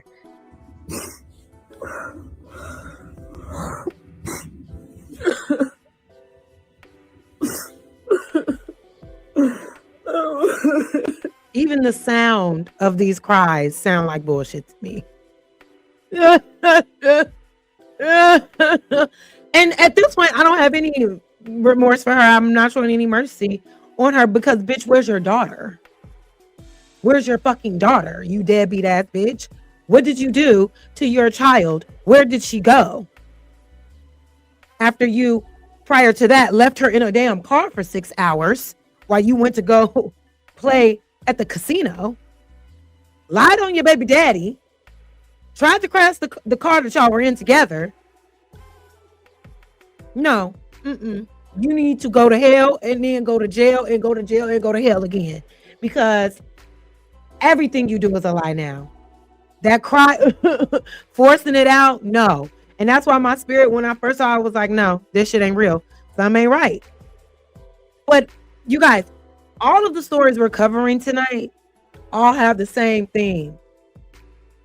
Lying ass violent people, right? Jake Lang, a liar, inciting racial violence amongst Black people at BET Awards, ended up in the hospital, right?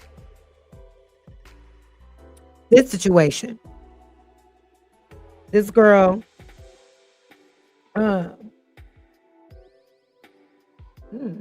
interesting. Oh, sorry, I got distracted. This girl here, right, who, first of all, is lying about the whereabouts of her child, number one, but also came online with this bruised up face, talking about her husband did this to her, and then come out and say, actually, no, he didn't. Or actually, no, I didn't say he was abusing me. Who's telling the truth? It's what we're trying to figure out. And so far, what did Jake Lang say? Oh, I was almost murdered. Them people barely hit you. Barely hit you. I would have liked to see a little blood shed. But you knew that you could weaponize murder and the police against Black people and make your audience and everybody else who's racist in this country believe these horrific things that did not happen to you. And then our last segment we're going to get into soon is about this girl, Sammie Lee. And that was another case when I first saw it, I was like, nope, it's some bullshit.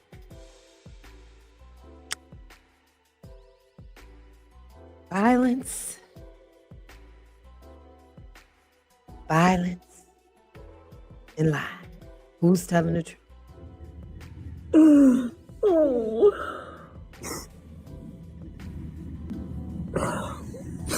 I just have to get in my purse.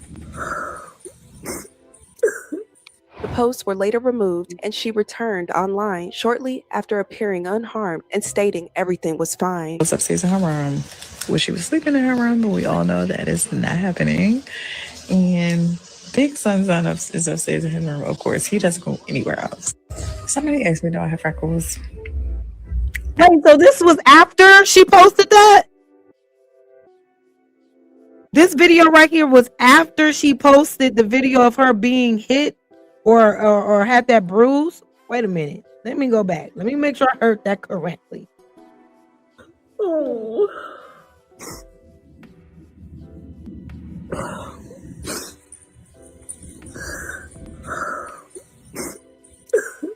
The posts were later removed and she returned online shortly after appearing unharmed and stating everything was fine. Was upstairs in her room.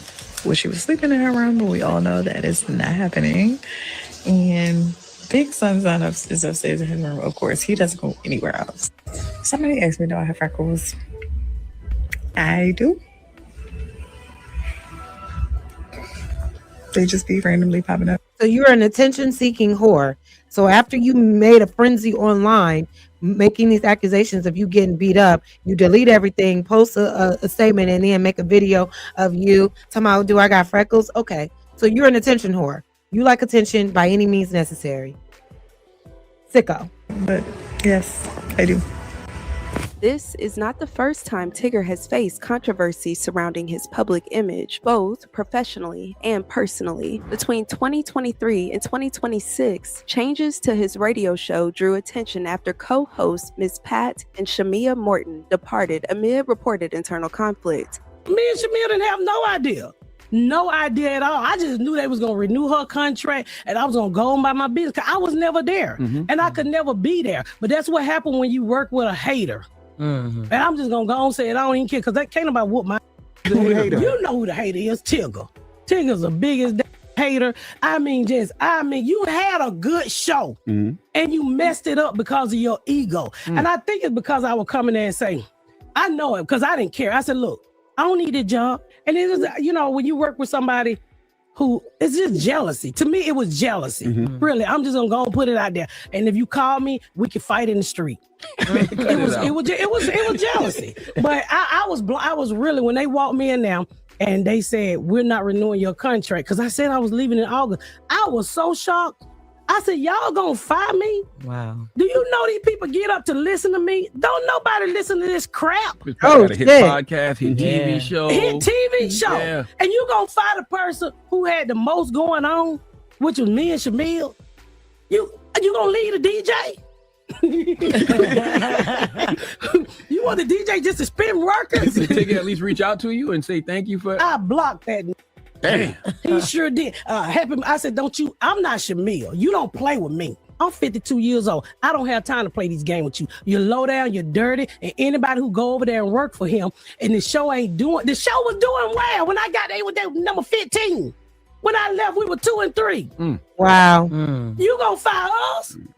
You should have got fired. But keep your little show, because I ain't never needed it anyway. My team was like, why are you going over there and work for that old dead-ass station? I said, I want to work for V103. I'm from Atlanta. I want to work for let's fast forward this rant. On Jamie Foxx's. Let's fast forward this rant a little bit. But I also saw another video, though, because there's a lot of people coming out trying to speak to trying to speak to the character of Big Tigger. And there was another video. We may not be able to get to it tonight, but I saw another video of another perspective claiming that Tigger may be playing both sides, y'all. Dibbling and dabbling a little bit. And maybe he uses women to hide behind, his suppressed sexuality, allegedly, which is why certain things happen. But I don't know. I ain't putting that on that man. But of course, people coming out the woodworks with their own conspiracies. But let's continue with this video and then we'll move on. Shad. No. Ted. No. Who here? Jason Weaver's in the building. Jason Weaver, but yeah, y'all can call me Teddy. In his personal life, controversies have always resurfaced, mainly around his sexuality. In 2007, Kareen Steffens claimed on Jamie Foxx's radio show that Tigger was hiding his true identity and living a double. I swear to God, I did not know she was about to say this. I swear to God, I did not know that was the next part of it. Oh my God. Life. He sought legal counsel, but no confirmed the legal outcome was made public. Give me something, Tigger. Give me something. First of all, how are you, Mr. Fox? Hello, I'm good. First of all, I want to talk about this skank meat. Skank meat has spoken out against you. Hold on, you and Tigger been fucking for years. Hold on, this is not fair. You know you're lying. Go ahead, Tigger. Go ahead, Tigger. I love Tigger. This is the second time we going back through this. There is never a time in your life where you can say the things that allegedly you saying happened. That's not true. Memorial Day, Miami weekend. I walked into your hotel room and smelled like straight. Oh, Kareen, and you know, Kareen ain't been sued yet. Okay, ain't nobody came out and tried to sue Superhead. All right, so that lets you know. She may not be lying about the things she said, but Magnetar, thank you so much for the $5 super chat. Just showing support, and I appreciate your support every time. I really do. I really, really, really do. Thank you so much. But y'all, what is she about to say about this man Tigger? Because remember, I just said I saw another video when I was researching some stuff to play tonight. I saw another video alleging that he may be dibbling dabbling in a LGBTQXYQ XYZ. You know what I'm saying? The ABCs 1, 2, 3s, and that's okay. Live your truth for your pride. But when you suppress it and you don't live out loud, you may behave a certain type of way. But let's just see what Corinne said. Oh, you let me get to the bedroom. I pulled the sheet back, so there's blood all over the sheets. Wow. Wait. I love Tigger. This is the second time we going back through this. There is never a time in your life where you can say the things that allegedly you saying happened. That's not true. Memorial Day, Miami weekend. I walked into your hotel room and smelled like straight asshole. You let me get to the bedroom. I pulled the sheet back, so there's blood all over the sheets. Wow. Let's be honest, Tigger. If we're gonna talk about it, let's talk about it. Let's talk about That it. didn't happen. That did not happen. Let's talk about it, Tigger. What? I love you still. Wait. I just want to analyze what you're saying. Niggas ain't gonna analyze. Look. Didn't deny it. Oh shit. No pun intended. Oh shit. If she was lying, it would have been, bitch, you a motherfucking lie. You know damn well none of that ever happened. You're psycho. You're crazy. None of that to die. I can prove it. We'll pull the tapes. Who came in my room at Miami? He said, okay, so what I'm hearing is let me analyze what you say. He trying to break that shit down. Woo, Tigger, she said you had a big old dookie booty. Oh no. Things that allegedly you saying happened.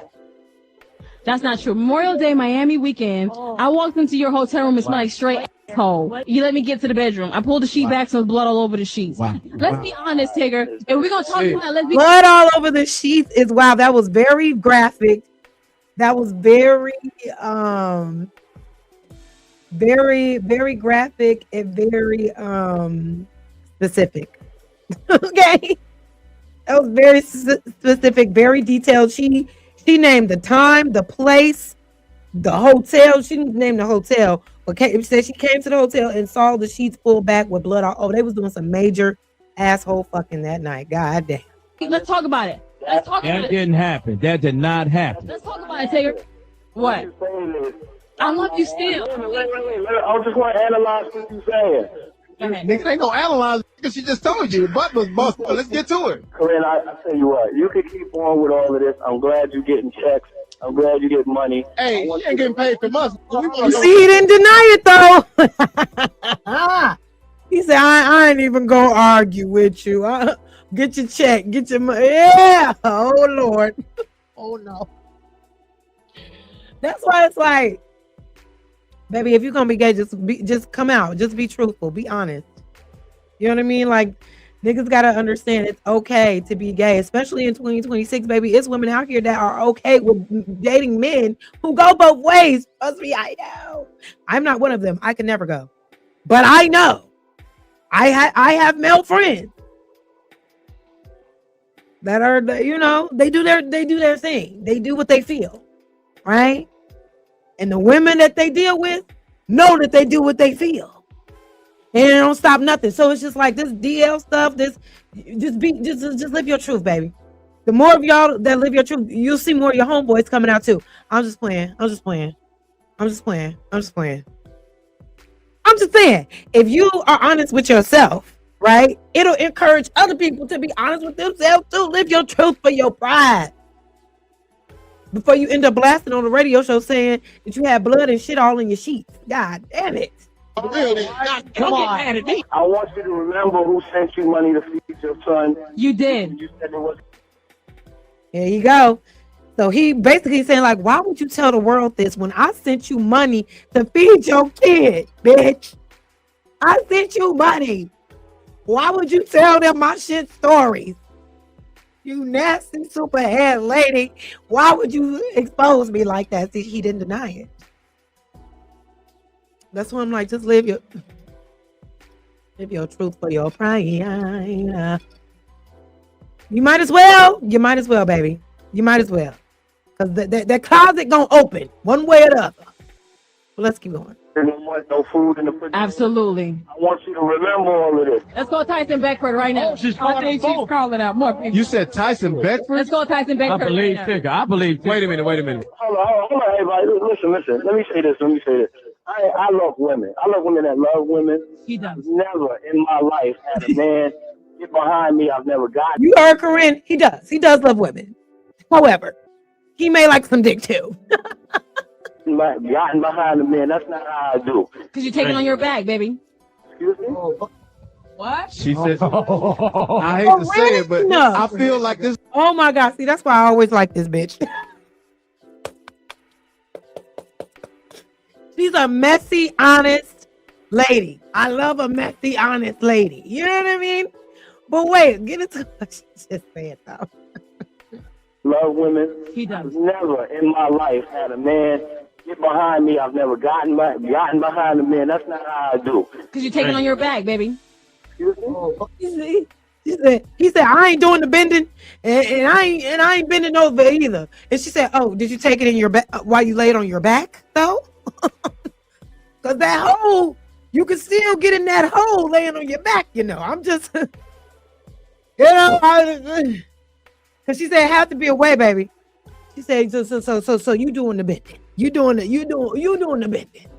What? She said, I hate to say it, but I feel like this is the first time I watched Mike Tyson fight Evander Holyfield. I couldn't believe it. All right, and I mean this to my heart. I'm not here to argue with her about it. You better. Tyson Beckford also addressed the claims during an appearance.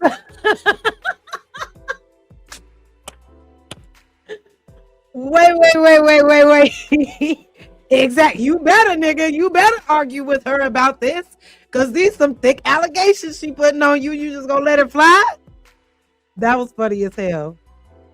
I hate to say it, but I feel like this is the first time I watched Mike Tyson fight Evander Holyfield. I couldn't believe it. All right, and I mean this to my heart. I'm not here to argue with her about it. You better. Tyson Beckford also addressed the claims during an appearance on The Breakfast Club. So I don't know how she remembered my phone number and called me, and I was like, who this? Mm-hmm. I was like, nah, I ain't getting involved because I like to mind my business. Since we talking about old shit, and you kind of bought some of this stuff up. Yeah. You remember the rumor Superhead used to say about you? Or the stuff Yeah, I mean, that's another one. Like, I mean, come on, girl, you can't. Mm-hmm. Like, I never hung out with Tigger.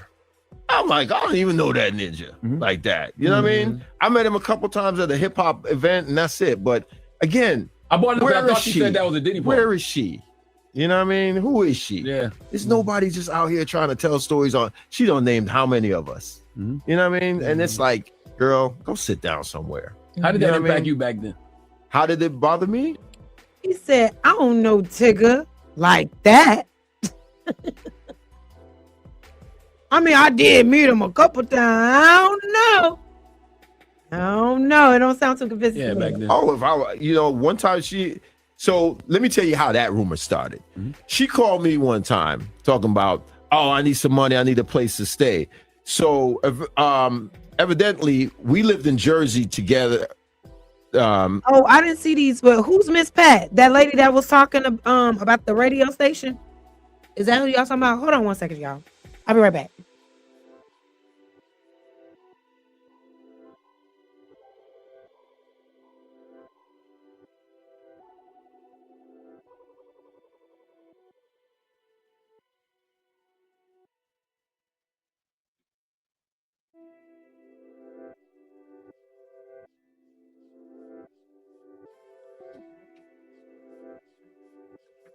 Hold on. Is that who y'all talking about, Miss Pat? I didn't watch that radio show, so I don't be knowing who be doing what. My bad. I have to go grab some. Down this tight ass bread. Trying to be cute and shit. God damn it. Okay. Is that who y'all talking about, Miss Pat? I didn't know who y'all was talking about when y'all was saying that. Miss Pat, is that the lady that was that got fired from Tigger's thing? She was pissed. She was pissed about that one. I guess Tigger lived in Jersey too somewhere, and he lived. I lived in Fort Lee at the time, so he lived around somewhere in that area, and they got into some fight. So I don't know how she remembered my phone number and called me, and I was like, "Who this?" I was like, "Nah, I ain't getting involved because I like to mind my business." So I denied her, and then the next thing you know, that came about, and I was like, "You petty, you petty." Wow. You know what I mean? So again, these people just hating. This is just really mad. interesting. I don't know why people want to pick on me, but it's childish because he's like, what can I say to get at him or get him mad? I'm the most masculine dude ever. I got gay friends, yeah, but I have no. Tyson, baby, I love you. I do. And you are fine as shit. But super masculine?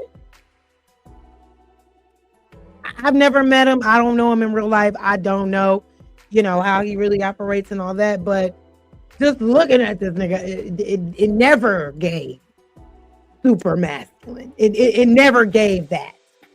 Okay? It definitely gave not, but like you a pretty nigga. You know what I'm saying? You that pretty motherfucker. You know what I mean? It gave like, no, like just a little shimmy. Not all the way, just a little, but like super. You know who's super masculine? You could just tell just by looking at him. Method Man. Yeah. That's the super masculine ass nigga. Let me see who else. Denzel Washington, very masculine guy. Michael B. Jordan, very masculine guy. He not even a tough guy. Masculinity has nothing to do with being tough. But you know what I'm saying? Like, those are masculine archetypes to me. Tyson, baby, you give runway. You give runway. You do. You give Vogue spread. You give walking at Paris Fashion Week like we know you have done. That's what it gave. But that's okay because there's masculinity in all of that. But super masculine on you, it didn't get.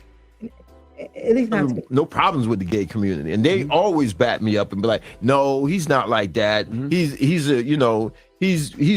just one who looks out for us." And I don't believe in people picking on them for no reason. And yeah, I will fight you if I see you messing with somebody because they're trans or they're gay. That's not right. You know what I mean? We're all human beings. We're all people of this world. We're all God's kids. But why are you picking on somebody because of their sexual preference? What do you care what somebody doing in their house? I agree. That's not your business. I believe that, people who throw that stigmatism on me or that name calling is just childish. Not long after that situation, he returned to the spotlight for dating actress Keisha Knight Pulliam from around 2013 to 2015. She often spoke highly of him, calling him her partner in life, love, and silliness. Their split was amicable and kept private. Soon after, she married Ed Hartwell in 2015, which led to a public divorce in 2016 when he questioned the paternity of her unborn child and suggested she had been involved with Tigger, claims he denied. A paternity test later confirmed Hartwell as the father of their daughter, Ella Grace. Which brings us to our latest story. There's been lots of conversation and innuendo suggesting that I might be the father of someone's child. All right, y'all. So that's enough on that segment. That was a lot. As you can see, that was a lot. Because I did not know the extensive details in regards to Tigger's wife, her past, her history, his history. It's all type of stuff coming out now about Tigger just because of the situation. But you bitches gotta stop lying. You bitches need to stop lying, and you need to stop making stuff up, and you need to stop coming on social media with your bullshit and trying to pull on the heartstrings of everybody else to get us to believe your lies as well. That shit is diabolical behavior, and I really do believe that there needs to be like some form of consequence that needs to be had on people who make these lies. Again, hold on, y'all, I gotta plug it in. Okay. But yeah, so that was quite interesting. Shout out to True Crime. There is zero. True Crime by Leah Gordon. That was quite interesting. Shout out to her. Thank you so much. Round of applause. Can't believe we heard all of that. So now, you guys, let's go ahead and transition into the last segment of the show. Make sure that you guys are liking the video.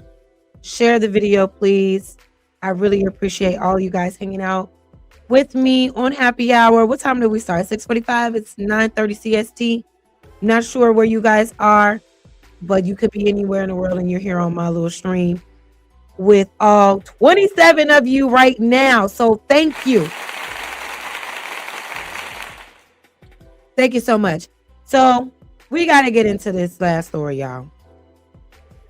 Because again, well, first, let me just give a little background. So y'all remember during the Karmelo Anthony case, right? We already talked about how Jake Lang was at the courthouse or was on the courthouse grounds inciting violence, being a racist asshole that he is, right? That was already building racial tensions.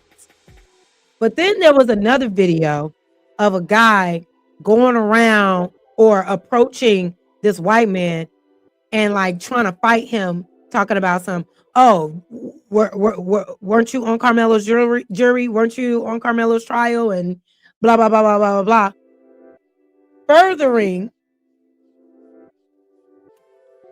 Furthering like a racial tension, right? All because of Karmelo.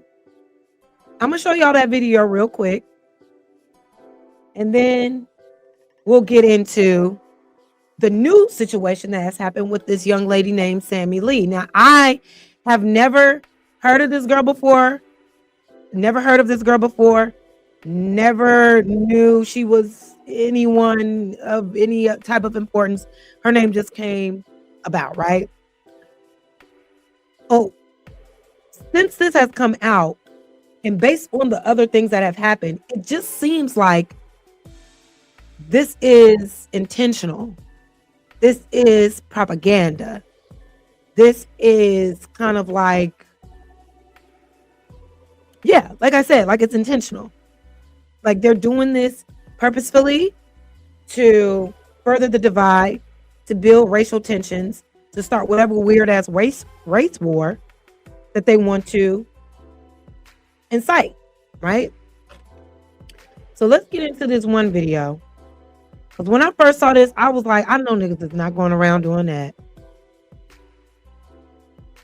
I know he is not going, black people specifically are not going around trying to beat up white folks randomly in the name of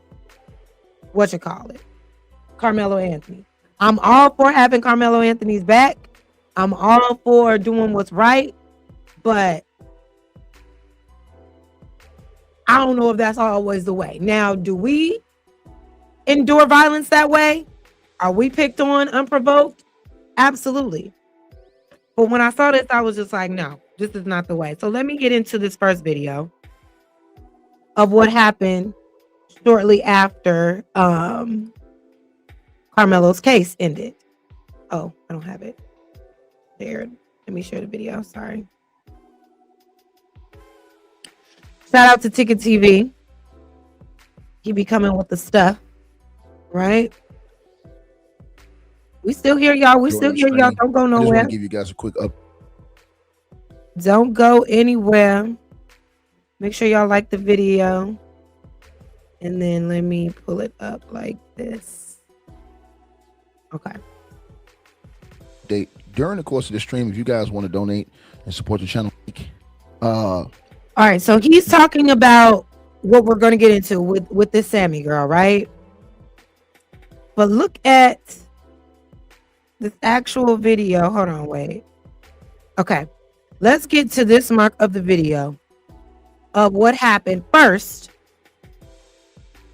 right after the Carmelo Anthony. let me see. Let me put this up here for y'all. Just give me 1 second, you guys. Hold on. Let me make sure. And this is what.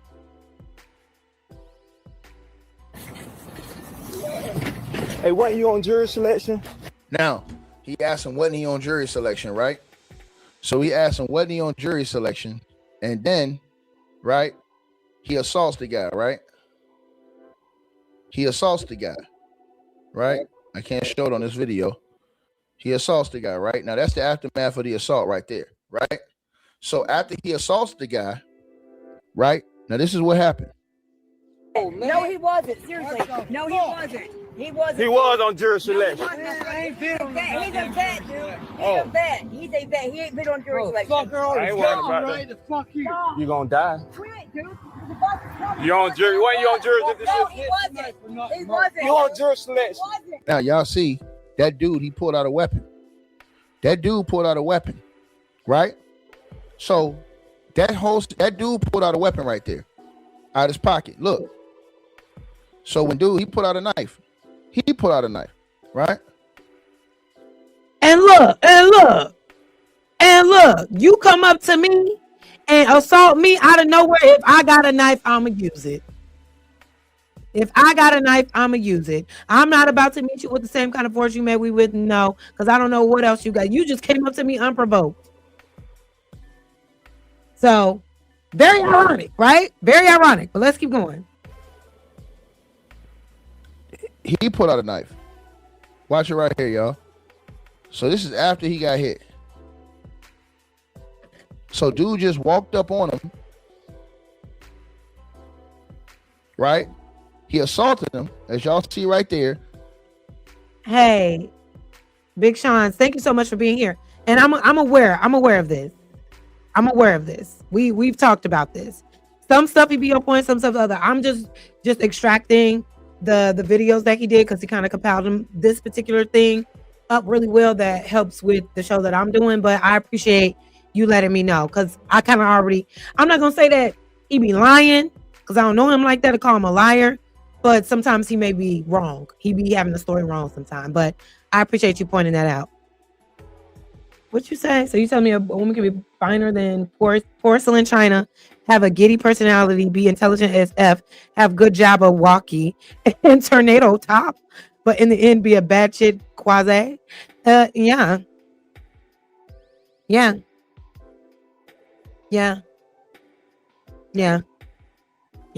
Just there's no other way I can respond. Yeah. You can be all of that and be a nutcase. All right. I wouldn't know. I would not know because I am fine, right? I do look really good, right?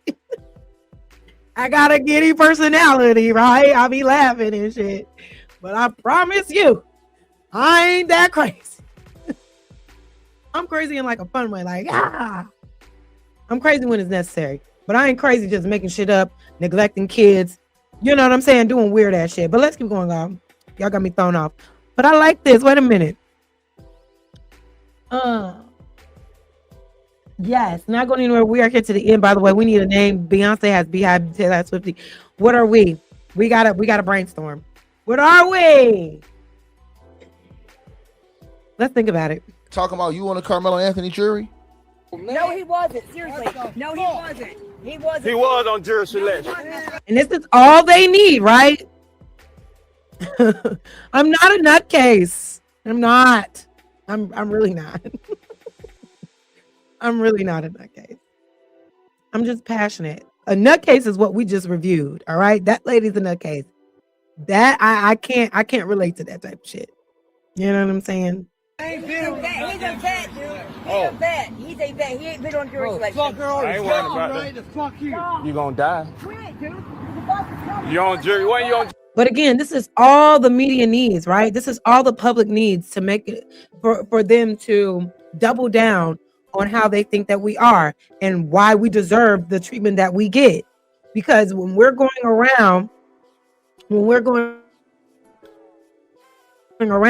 allegedly harassing white folks unprovoked in the name of Karmelo Anthony, they always try to say, don't make it racial, don't make it racial. But the whole thing was racial from the jump. When they excused all those jury members that were black out of that courtroom and didn't try to get any other black ones into the courtroom, that lets you know it was deliberate and intentionally going to be racially biased.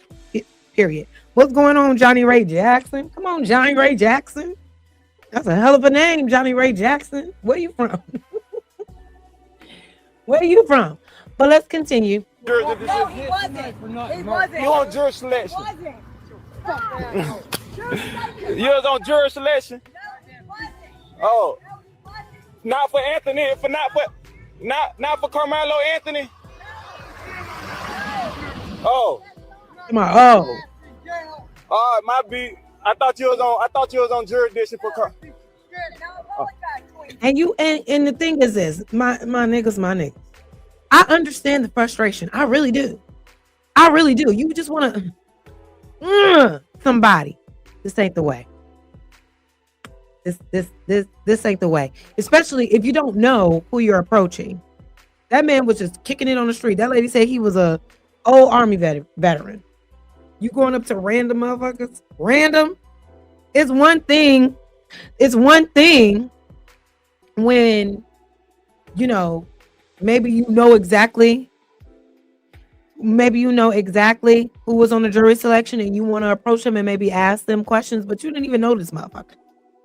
You're giving them ammunition to continuously bring harm to us. But let's continue. Might be. Man, what?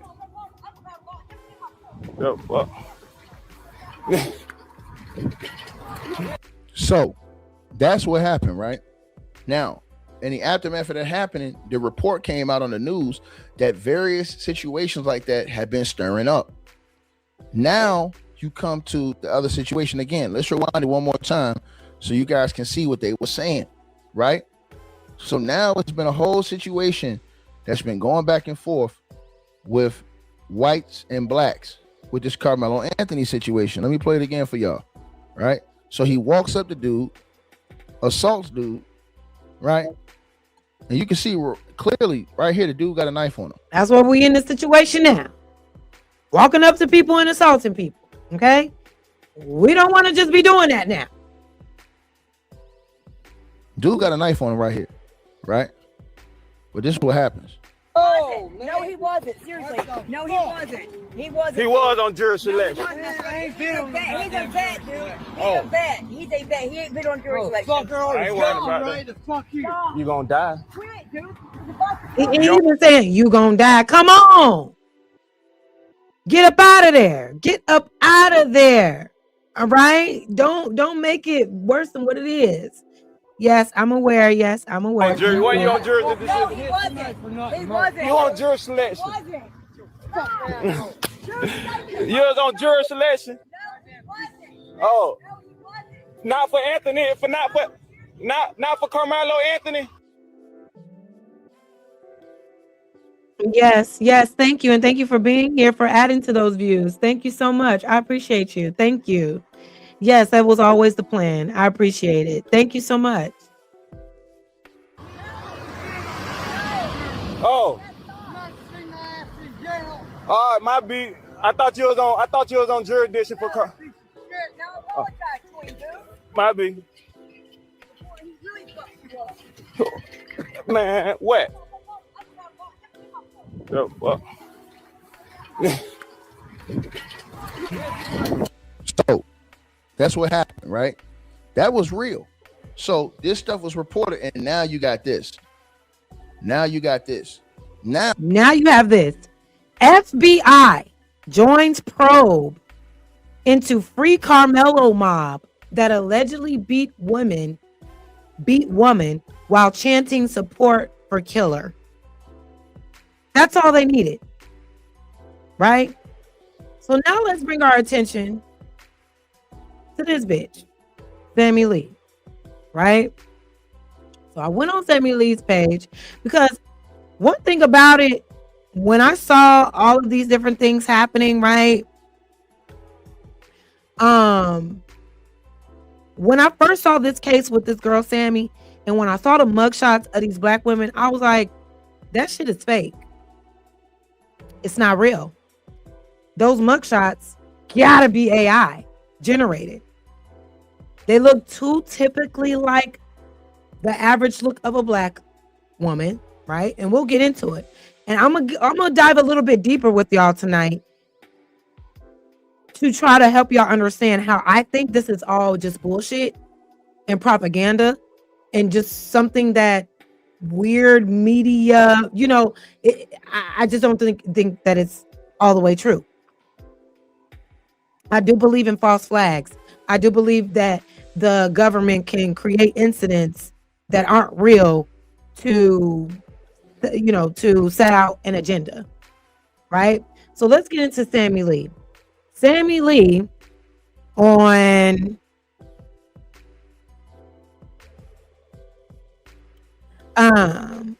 let me go to the original one.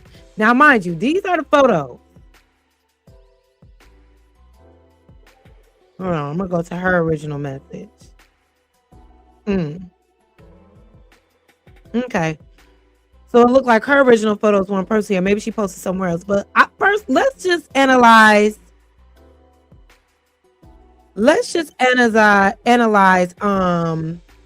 these pictures, right? Now, this girl claims, hold on, where's her?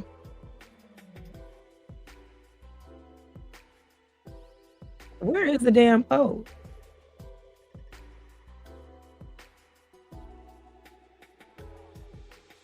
Hold on, y'all. I'm so sorry. Because I want to read the actual post. But first, you know what? I still want to get into this video, though. I mean, to these pictures. Now, this is a girl who was just brutally attacked. Right? This is a girl that was brutally attacked. She's now sitting in a hospital bed, bloody as hell, neck brace on, blood all on her face, posed up for the camera. Posed the fuck up.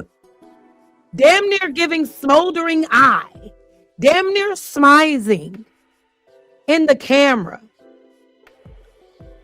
Right? You see this. Taking photos of everything. Full makeup. Taking photos of her bruises, etc., etc. Now, let's get into what she allegedly, what she posted about the alleged attack. Because when I read it, I was like, girl, this don't sound like something black folks will do. I'm sorry. It's just certain things that black folks are not doing, such as hanging themselves on vacation, Like they swear that all these random women and men that are turning up hung from trees, you know, in broad daylight and shit, that they're just doing it themselves. We don't do shit like that. No, we do not.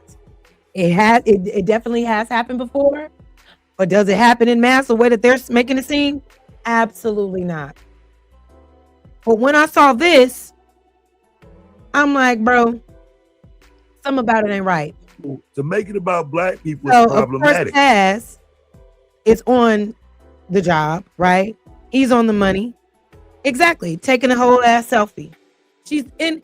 If you just got beat the fuck up, bloody head, neck brace, how are you so ready to pick up your phone, pose? He said, you just got whooped. So how do you have the time and the energy and even the mental capacity to immediately sit your ass up in that hospital bed, take photos, and then start talking about, and then write this on your Facebook page? See, it's not on her Facebook page anymore. That's what I was looking for on her original page, because I want to go to the source, but it's not on there anymore for some reason. Yeah, it's not on there anymore. So we will read it here. Shout out to Taz. Of course, he has the job. So let's get into what she said, right? Before we get into the alleged women that beat her up, let's just get into what she actually said. So she says, blood warning. Already out the gate with the theatrics. Blood warning. I never thought I would ever make a post like this, but I have no choice. It's sad shit like this happens in real life. Tonight, me and my best friend went out for drinks in Longview, Texas. Everything was fine. We had no issues in the bar at all. The moment the night is over and we're walking back to the car to go home, I get jumped. Okay, so now it went from we were at the bar to I got jumped. Okay. Okay. I got jumped by a group of random girls. Never said a word to these girls, never looked at them, and don't know them at all. I moved to East Texas to get out of my hometown, and I'm a college student. While getting jumped, they yelling out, "Free Karmelo."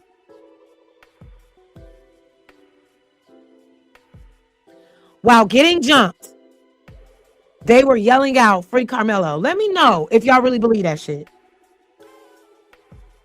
Free Karmelo.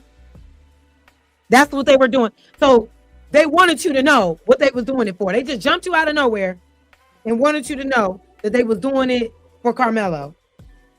And if anybody is supposed to be helping Karmelo, why would they go and start randomly beating somebody up in the name of Karmelo when they know that that could actually hurt the case, right? I don't believe that for 1 second. Saying they was going to target the smallest white girl they could find. I'm sorry, did they tell you this while they was whooping your ass? While they was whooping your ass, was they telling you, "Free Karmelo"? And yeah, we was trying to look for the smallest white girl we could find. So they saying all this while they molly-whopping your ass? I'm just trying to understand. Okay, sure. And when in the history of black folks has this ever been a thing? It's literally never been a thing, right? But she's saying they were saying that they was going to target the smallest white girl they could find, a case that absolutely have nothing to do with me. Black eye and staples in my head. I was leaking blood on the back of my head and my face. Totally caught me off guard. This shit is not okay, and bitches are going to jail. The world is already a messed up place. What did y'all get out of this? The people who know me absolutely know I didn't deserve this. Why would you need to say that? Why would you need to make that disclaimer? Nobody knows you. Nobody knows your character. Nobody. But why did you have to disclaim the people that know me? That it almost sounds like the people that know me know I'm not a racist. The people that know me know I'm not a bigot. Look at me. Look at my black friends. I'm not buying it, Sammie. I'm not buying it at all. I'm not going. I truly believe this whole situation is made up specifically to incite a riot between black people and white folks. They want niggas in the street. This makes absolutely no sense. No group of girls. First of all, black girls do not think about y'all like that. They're not going out of their way. Now, they may beat your ass if you start some shit because your story is a little shoddy, right? Exactly. It's all an agenda. Exactly. The world is a stage. The world is a fucking stage, right? You talking about 3 black girls, and where's your friend? You said you were with a friend. You said y'all were walking back to your car, but only you got jumped? Where's your friend? Did she speak up? Did she speak out? Did she try to help? Your ass is lying. But let's get into this whole video that Taz did. Thank you so much, Taz, my brother. Always coming through with the good stuff. Okay. Let me rewind it back a little bit and get into it. People don't really know to make that distinction, but a police report isn't an obvious form of guilt or showing that there's any guilt. This is just somebody's accusation. And so, again, you know, she goes and tries her best to get dolled up to take a picture all bloody with a neck brace on. You know what I'm saying? It's almost like she fixed her hair in parts of the picture. You know what I'm saying? Parts of the pictures, like she got like 12, 13 different pictures, but these look damn near like attempted glamour shots. Exactly. Exactly. Phone up, hospital bed, beat the fuck up, but you pursing your lips and squinting your eyes to try to take a photo of yourself bloody as hell in a hospital bed. I don't believe it for 1 second, but let's keep going. You know what I'm saying? Not a person that just got their ass whooped and, you know what I'm saying, they laid up in the hospital because they fucked up. Or like somebody who wants attention for getting fucked up. You know exactly. What I'm saying? So again, I ain't buying it. You know what I'm saying? That's not to say nothing happened at all, but I'm not buying this super victimhood story that's being presented. So this is what she posted with those pictures. Blood warning. I never thought I would ever make. So he's reading what she said in the post that we just read, right? But that was the giveaway for me. The incident that she posted, the wording, but then also what also gave it away from me were these shots, these headshots, right? I'm looking at them and I'm just like, something about it doesn't seem right. I want y'all to really look at these photos.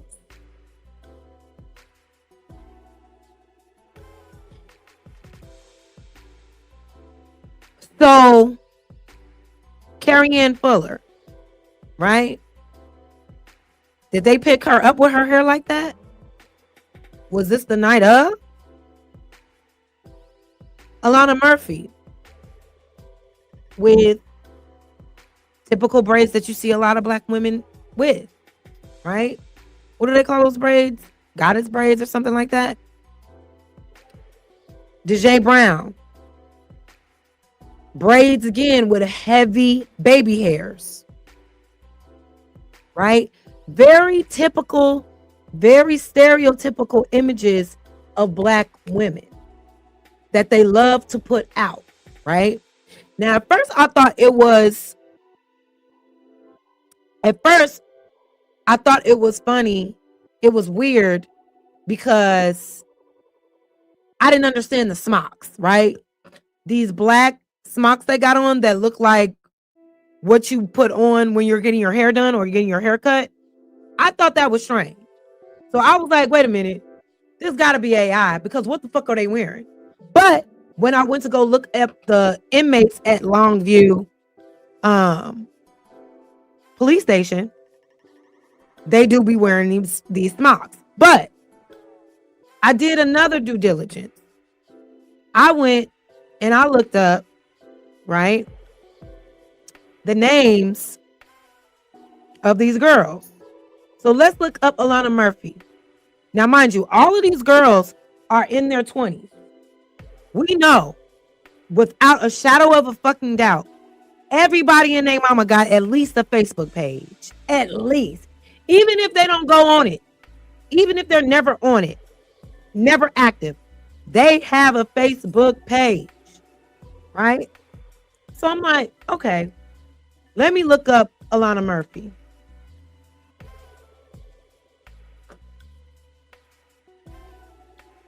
What is it? Oh, let me share this. Let me share this tab instead. Alana Mumfree. Okay.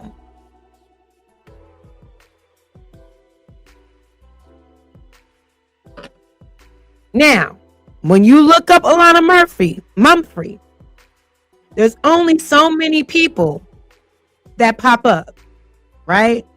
First one is a black girl, Alana Murphy. Does this look like this black girl right here? Post like this. This black girl right here, Alana Murphy, right? Does this look like her? This cute little... y'all tell me. It don't look like her to me. Right? And I don't even know. You know, I'm not friends with this person, so I'm probably limited on what I can actually see. But does this look like the same? Does this look like the same girl to y'all?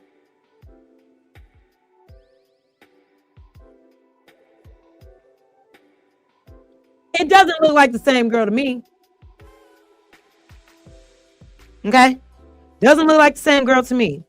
So then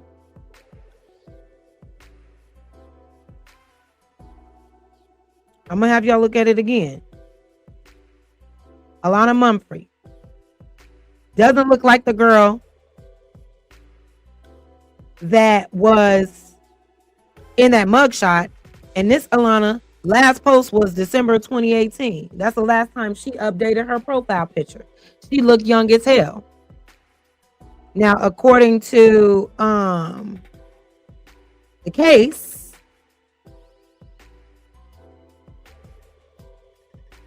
Alana Murphy is in her 20s. Right? Let's see. I'm gonna share this again. I'm gonna share this tab now.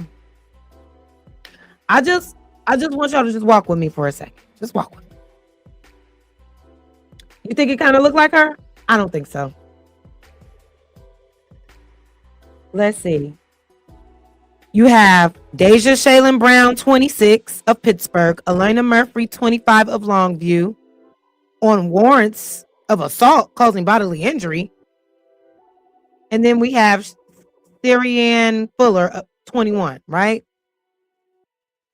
This girl here doesn't look like she is of that age. Now, again, these could be old photos. We are not friends on Facebook, so I could just be looking at some older pictures, right? But then I looked this up. DJ Brown.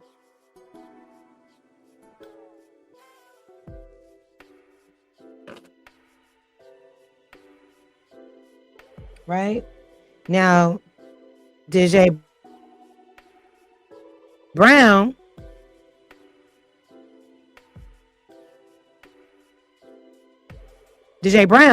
looks like this, right?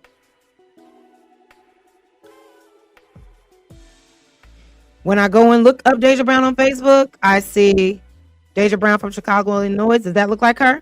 Definitely not. I see this Deja Brown. Does this look like her? Definitely not. Beautiful. Deja Brown. Another one. Does that look like? This one damn near kind of look like it. I ain't gonna hold you. Let me see. What y'all think? Does this Deja Brown? Hold on. What are y'all looking at? Okay. Does this Deja Brown look like the one that we just saw? Does this Deja Brown look like this Deja Brown?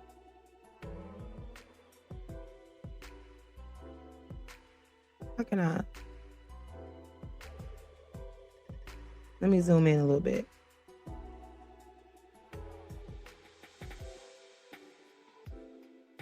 Does that look like the same girl to y'all? I don't know. I don't know. But here's what I also know. AI is real.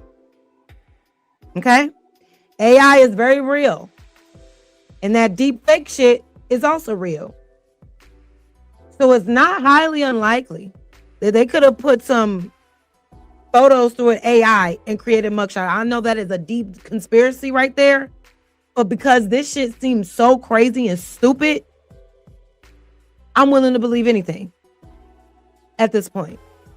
Because they go so far to try to hide the truth and create scenarios. I would not put it past them if they're using images of other people to create this narrative and put it on Black women that actually don't really exist or are not actually committing these crimes. You know what I'm saying? It looks like AI to me. It looks like AI to me. So let's do the last girl, Carrie Ann Fuller.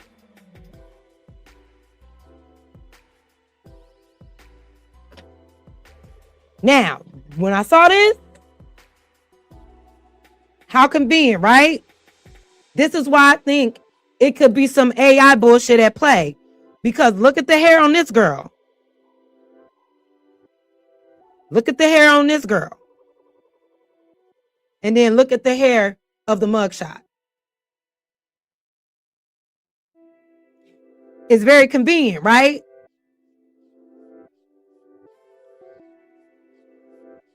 Now, this looks like a little girl. This was posted July 26, 2019. Also in Longview. Okay? But this also looks like a very young girl. 18, 19, 20, 21, 22. All I'm saying is keep your eyes and ears open. Because something about this shit ain't right. And I would argue that there's some bullshit in the game when it comes to these mugshots. Because they don't look real to me. They look very typical. And the story itself just doesn't make any sense. You mean to tell me these 3 Black girls went out of their way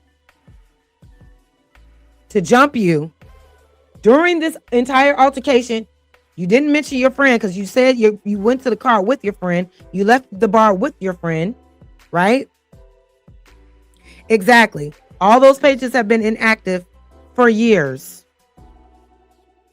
Last posting, 2018, 2019. Even if you're not friends with somebody, you still see a recent post on their current, on their profile. None of them had posted since 2019, but now all of a sudden, this is what they're doing in 2026. I don't know. But 3 Black girls followed you out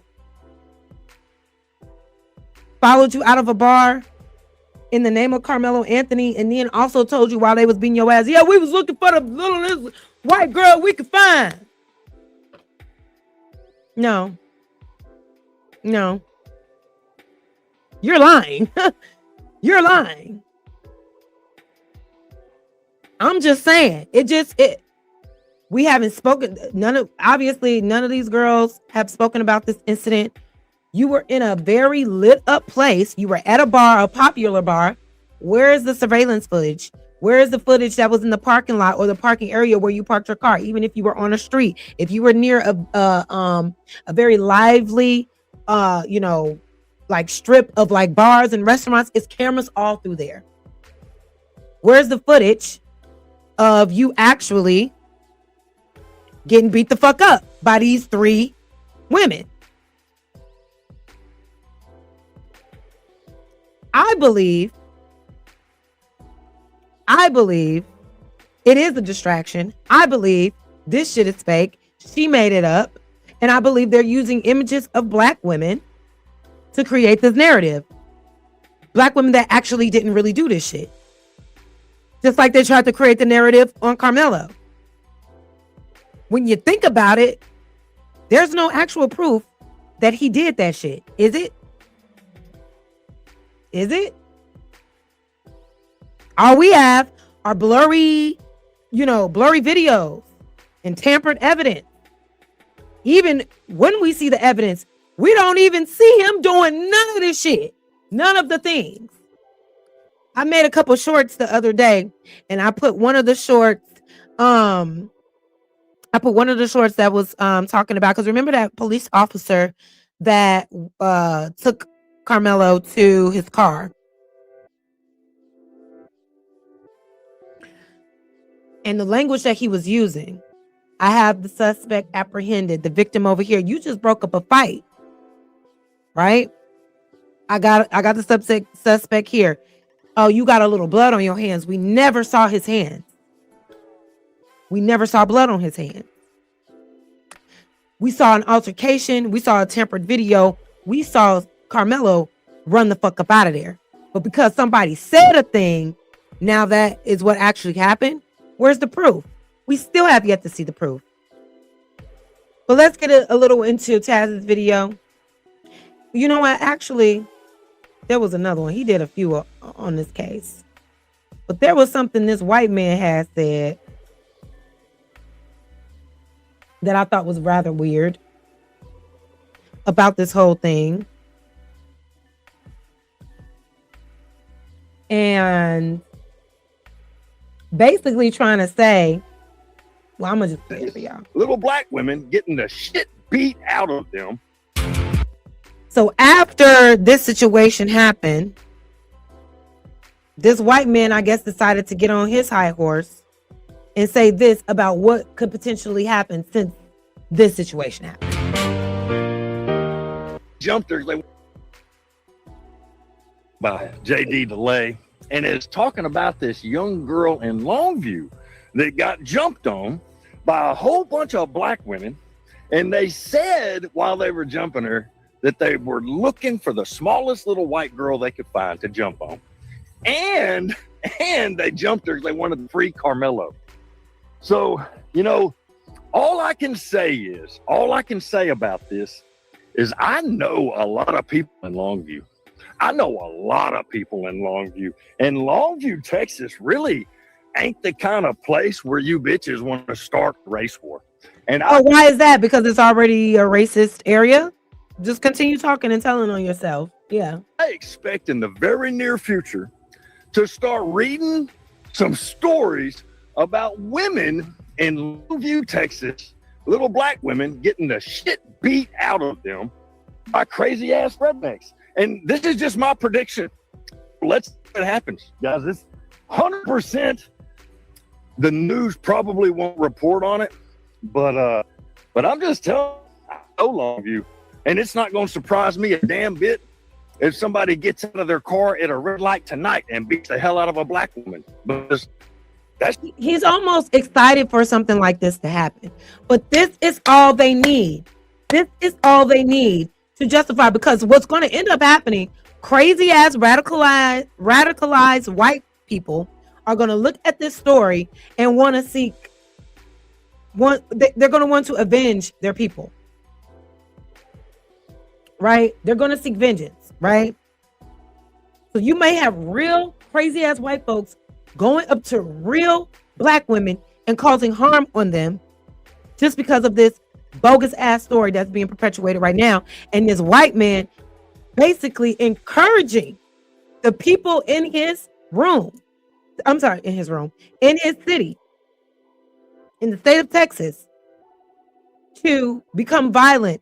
He said, I can guarantee you more times than not, it's going to be some little black girls getting beat the fuck up.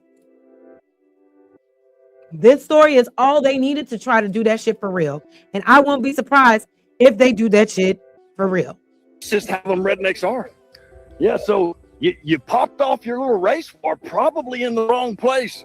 And all of these little girls that get arrested for jumping on her, my God, I feel bad for your families when that gets out. So the black women in America trying to pop off a race war?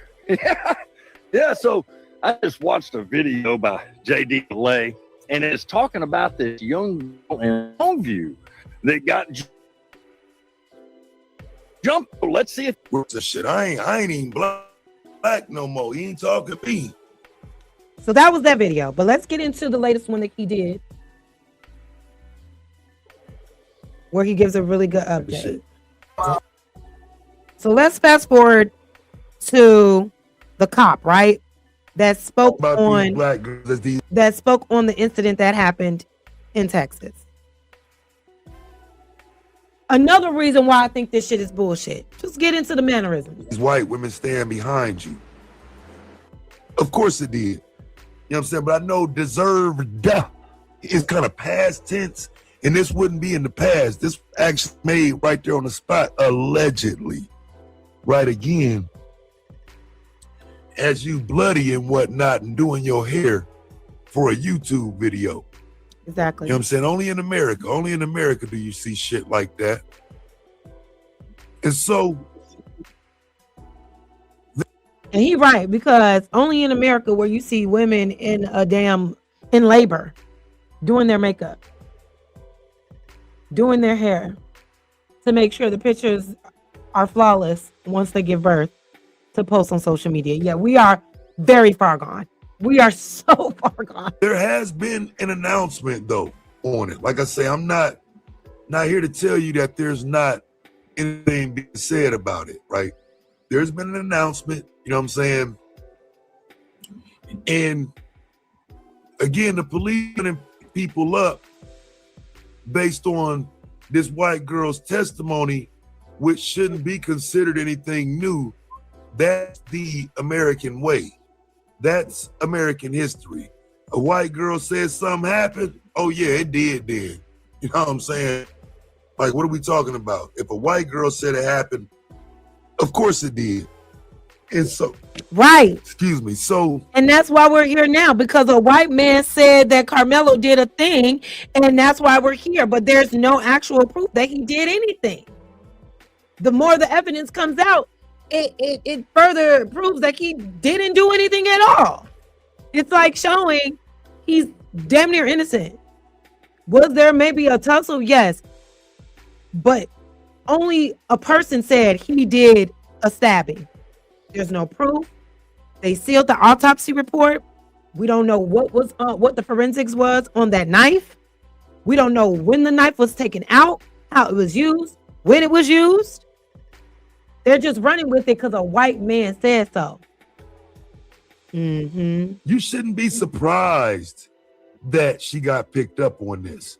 You know what I'm saying? If a white girl say something happened, you can bet it's going to be some black people that say, yep. And that's a fact. They said it happened, so that's what happened. But I love this comment. Then I also believe this was all a setup altogether. Let me tell you what. That has definitely been crossing my mind, because I'm just like, was this all some bullshit? Because it's election year? Are they all playing in our faces? Because we're running off of things that we have no facts on. We have no irrefutable facts that prove that Karmelo Anthony did what he did.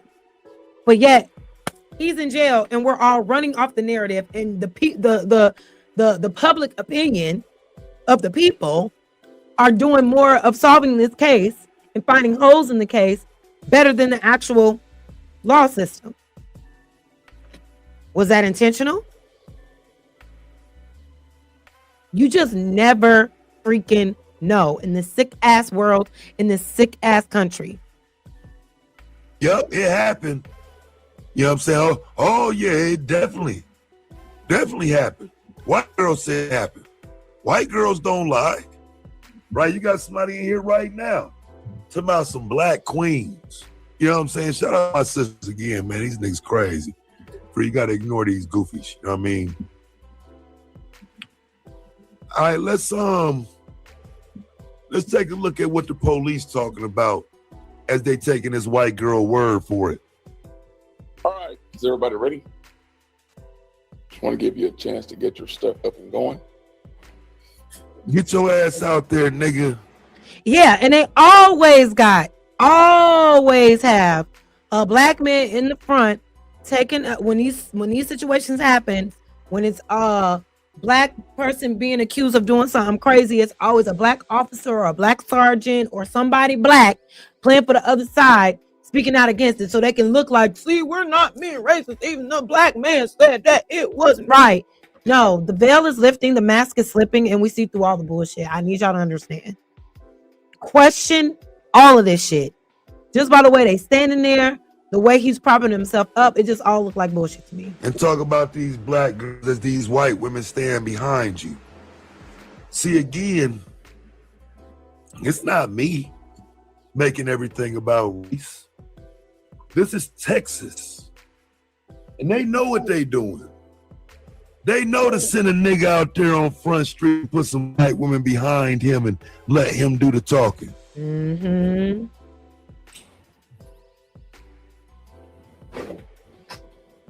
Just give me the thumbs up and Yeah, just give me the thumbs up. Because he don't know how to do nothing on his own. And that's what I'm saying. When they become y'all's, when they become one of y'all people, you can see it in them. Right? Just give me the thumbs up so I know when I can start thinking and speaking. Right? So already I can tell you coming through the door, he don't speak for us. You know what I'm saying? He speak for y'all. Mm-hmm.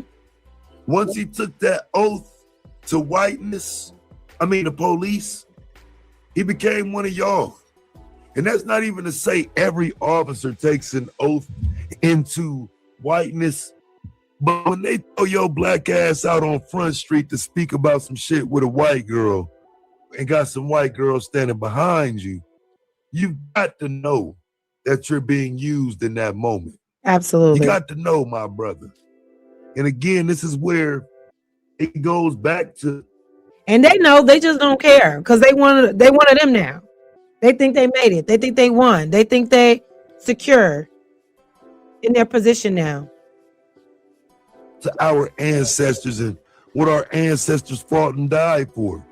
Do you really think our people came off the plantation thinking one day there would be black men standing in the face of adversity, ready to speak on getting young black women locked up as white women stand in the back and clap? Right. Again, this ain't what Harriet was freeing niggas for. This ain't what my people worked hard for, to get niggas the right to vote, to get niggas in positions in 1870 of being sheriffs for the first time. Right. These niggas are a disgrace. The white man took over you niggas. And now they throw this nigga a little badge, a little name tag, and tell him to get out there and speak about what happened to this white girl based on her word. Right. Not anything to do with what these sisters said. Not anything to do with the actual situation. Because when can we hear from the sister side? But go and report what he reported. Report from the police report. And again, he should have said nah. He should have been willing to quit his job rather than be the face of white supremacy in this moment. Do you think our sisters benefit from watching a brother go out on the street, standing in the face of adversity through these white folks, trying to speak into our community through them? Because that's what's going to happen. Mm-hmm. Oh, black people got to stop. And wait till this story go viral. Like people don't even know about shit yet. This story ain't And you know what else is interesting? No major news outlets in that city has reported on this situation yet. It's just gotten to like social media a little bit, a few, little blogs here and there, but like I know Megyn Kelly was talking about it, right, on her show. But like major news network, I haven't seen it. And I saw somebody in the comments that live in Longview, Texas also say that as well. And say, why aren't they covering this like this? Why aren't they giving this full coverage if this actually happened? So I thought that was interesting. Even hit yet. Wait till them coons get a hold of this shit. These YouTube coons. These niggas ain't did videos on Sammie yet. They gonna go cry. Oh my God, I can't believe you beat down Sammie Lee. That Officer Tater might get on here and start crying over that shit. That could have been my wife.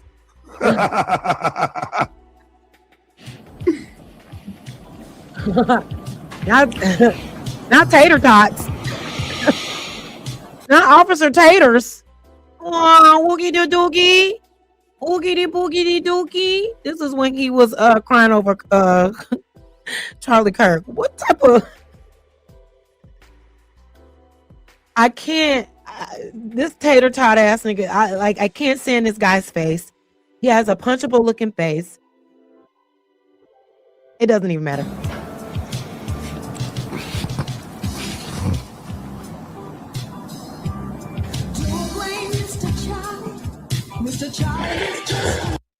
Taz, you diabolical for that. I mean, this nigga was really weeping over this racist white man who literally said blacks didn't have the capacity to do anything. Like, what the fuck? Yes, his face is punchable. Like, literally, like, this is like, there are some faces, it's just like, it just looks like a face you just get a good punch in. He got one of them punchable ass faces.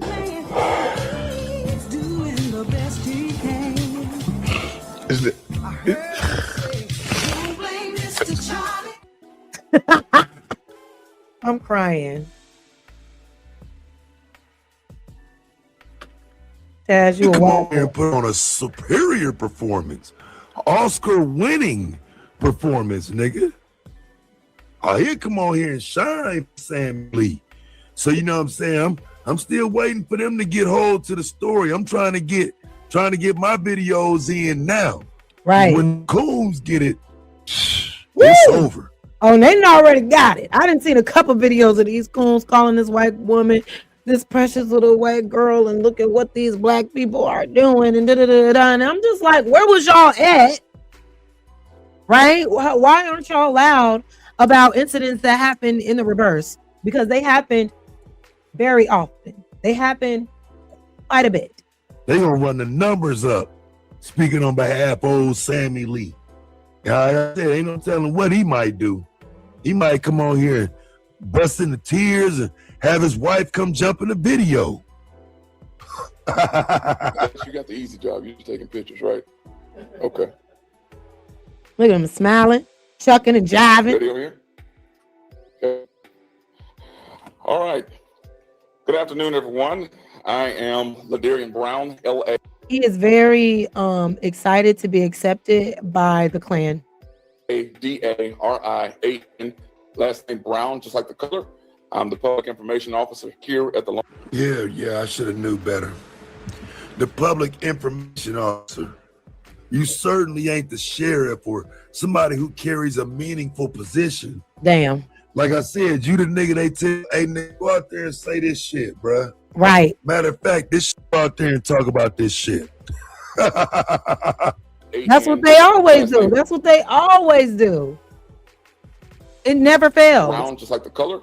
I'm the public information officer here at the Longview Police Department. I'm joined this afternoon by our mayor, in the person of the Honorable Kristen Ishihara. Also, our city manager, Mr. Marlon McPhee, our assistant city manager, Marianne Hagenbucher, and our assistant chief of police, in the person of Chief Darren Lair.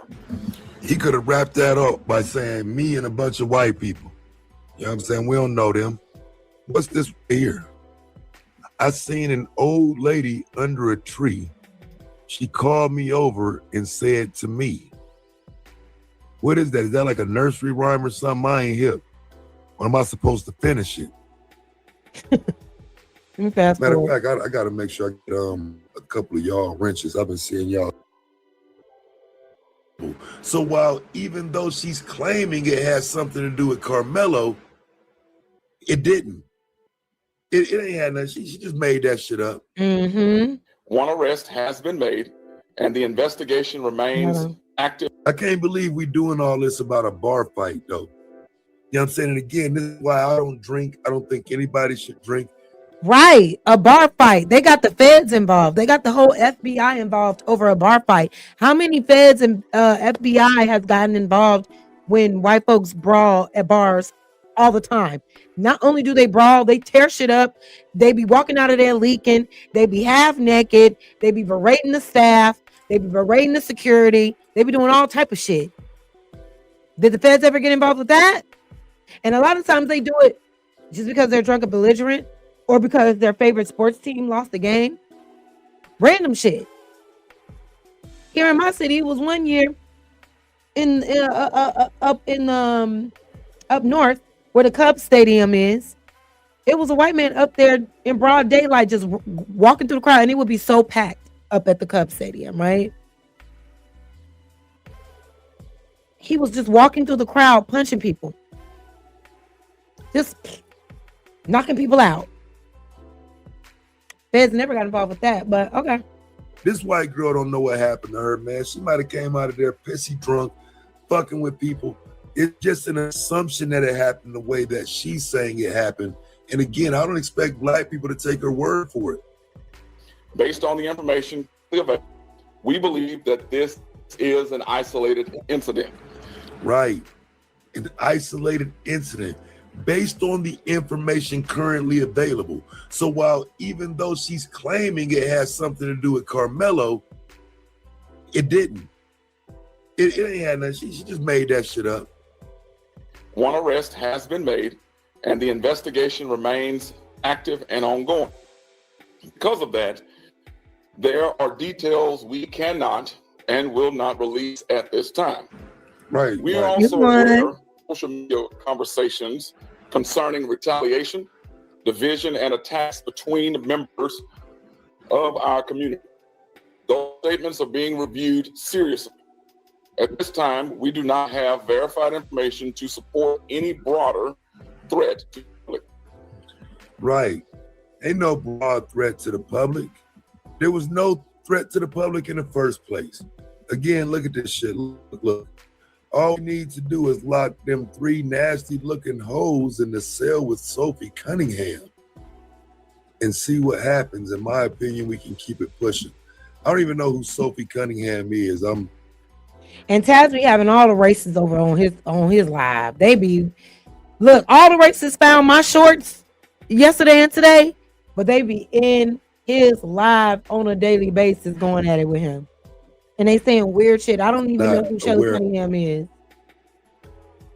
But they like to say things like, oh yeah, Karmelo's gonna be, gotta watch his butt, you know what I mean? He's gonna be somebody's wife. Like, why do y'all always go to like the gayest shit when y'all describe a young man being in jail? And this is a child at the end of the day. That's what they be on. Who that person is. But yeah, they don't look nasty looking to me. They just look like 3 regular women. What was nasty looking was that scar on Summer's head, though. That was a nasty scar. You know what I'm saying? Pretty thick gash. You know what I mean? Look, in my opinion, and I think it's set up this way. We do not let social media become, and we see gash being put there in the first place. There's a high level of disdain for the black woman in this country, and it comes from people like you and white women like them. And so again, if you find yourself on the receiving end of a stiletto, you probably deserved it. I'm just not going to assume that you didn't. The Longview Police Department is actively investigating this matter, And we are in communication with the Federal Bureau of Investigation. Any credible threat, any attempt to organize violence, any effort to intimidate members of this community will be taken seriously and investigated appropriately. Now, let me be clear. We take every act of violence seriously here at the Long Beach Police Department. We take every threat seriously. We take every concern, every family seriously. But we cannot allow rumors to outrun facts. And we cannot allow fear to do more damage than the incident itself. Folks, this is not who we are. The community can only thrive when there is unity among us. This department and this community believes in accountability, and we this is what I'm saying though. Unity where? Right. It shouldn't be black people out on Front Street calling for unity. No. I just, you know, this is a bad look in my opinion. And I think it's set up this way. You know, I don't think this is random. Mm-hmm. Black people shouldn't be the ones calling for unity. At all. You know what I'm saying? It's not black people who are creating the disunity, especially in a state like Texas. Facts. Like one of these white people should be up here talking about unity and all of this shit. But again, I feel like this is the issue with someone like him presenting as the public information officer, but like I said, unity based on what?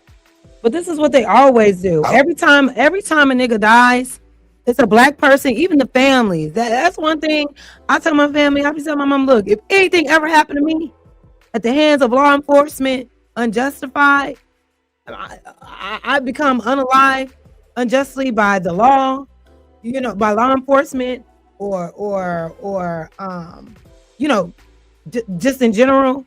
Raise hell. Raise hell. Raise fucking hell. Ain't no fucking peace. Ain't no unity. No. Raise hell. I'll be damned if you take away one of my nephews or my niece or anybody close to me and I get on camera at a press conference talking about we just want peace. And I forgive. No, I don't forgive shit. I hope you burn and rot in hell. I hope you live and always feel like you're like choking, but you never die. Like I always want you to be on the brink of death. Death is too easy. I just want you to suffer forever. That's the type of shit I will get on screen to say. No, I want violence. I want problems. Always problems. You bring me problems, I'm about to bring you problems. They do that purposely to try to soften the blow of the consequence that they know that they deserve. So I do believe that a lot of the times when these families get up there and they say shit like, I forgive you and we don't want violence, we want peace. They're being told to say that shit before they go up there on them cameras. They are. And I'll be damned. Raise hell. I'm unalived unlawfully by the police. Raise hell. Burn it all down. Shut it all down. You harming one of my peoples unjustifiably, like literally no justice, no peace. So that's definitely a tactic that I've noticed like consistently when situations happen. When situations happen between black and white people, and black people are the victims of white racial violence, they want to put the black families out there, or put the black family out there, or black people out there to try to be the ones to say, we want unity, we want peace, we don't want violence. No, fuck that. All these people know is violence. This is all they know. This is how they get down. This is how they get down. I don't trust these people. I don't even trust this story right here. Unity how? Where? I can't even trust this. Also believe in truth. This department wants the facts. Work for the facts and work towards the facts, and then we govern ourselves accordingly to the facts. But we haven't even gotten the facts. We haven't even gotten the full facts of this entire incident. All we have is what she said. And then to say that the other girl surrendered to the police after whooping a bitch ass, I'm not buying it. We do not, as a community, answer one wrong, another wrong. We don't let anger become retaliation, and we do not let social media become judge and jury. We cannot allow outside voices, online agitators, and anyone else to stir up a pot of hate, confusion, and division in our community. Now it's our fault. Right. Now it's our fault on the internet. They be saying we ain't got no power on the internet. We just online doing videos. But shit, let the police tell it. We got the power to stir up some shit in their community. I wish we understood the power that we hold when our voices are collective online. We don't even have to be in the same place. Our collective voice online is feared. That's crazy. There are real people involved here. Man, fuck that white girl, dog. I mean, that's what I'm talking about. You know what I mean? They was dragging her. You know, everybody didn't believe her story. They called it a hoax. And so now... And I think it is a hoax. I truly do. Until we see the actual footage of her getting dragged and beat the fuck up like she claimed, I call bullshit. The moment I heard about this, I was like, no, not true. We looking for the smallest white girl we can find. Get the fuck out of here. Black people don't say, we don't even talk like that. We will beat your ass if you get in our way. That's why I want to know the whole story. Bitch, what was you in that bar doing? And you mean to tell me these three girls were willing to risk their livelihoods and go to jail to beat somebody up in a public setting? Even though this allegedly happened in a parking lot, it's still a public parking lot where I'm sure other cars were parked, right? Because you were just leaving a bar. It's all bullshit. Now, Longview police have gone out of their way to make this into a thing. Cool, we got you. Now you got the story you wanted out of it. But see, I'm still saying I gotta wait to see what happens in court. Hey, babes. I want to know what they're saying happened to them. I don't believe they just was sitting outside the bar like a little white girl gonna come out of here and we gonna beat her ass. Right. That is just not. That is not on brand for Black women at all. Just plotting on a little white girl. We're not even paying attention to you like that at all. But was you in there dropping the hard ERs? Was you in there talking shit about Karmelo? Since y'all in Texas and shit. Where's that side of it? Because Black women don't do shit like this. We don't huddle around and plot on people to beat up. Maybe once, maybe somebody had that experience once in like high school, grade school on some bully shit. Gross sisters type shit. But grown ass women in their 20s looking to beat up the smallest white girl. Why do y'all think Black women are that dumb? Why do you think a Black woman would think beating up a random ass white woman would somehow help Karmelo Anthony's case? We're not that dumb. We're not dumb at all, actually. But they want to paint the picture, obviously. They want to make it seem like, yeah, this is what Black people do. They're being exactly, like we said they would be. No. Y'all are good at lying and hiding the truth. That's why you get away with so much of your diabolical behaviors. I don't believe it.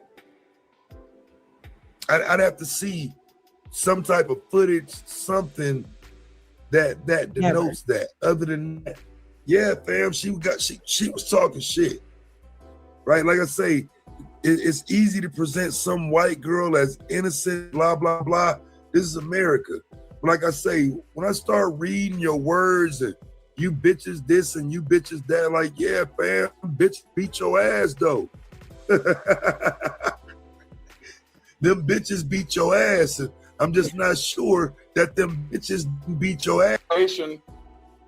There is an investigation involved. And because of that, this moment requires responsibility from all of us. They taking more to investigate this incident than they took to investigate Karmelo's case. They didn't take no time to come with a verdict. They already had Karmelo's verdict the day that whole shit happened. All right, they already knew he's the criminal. He's the murderer. He's the one that did it. Before he ever reached the courtroom, before he was even in handcuffs, they already knew Karmelo was going to be guilty, right?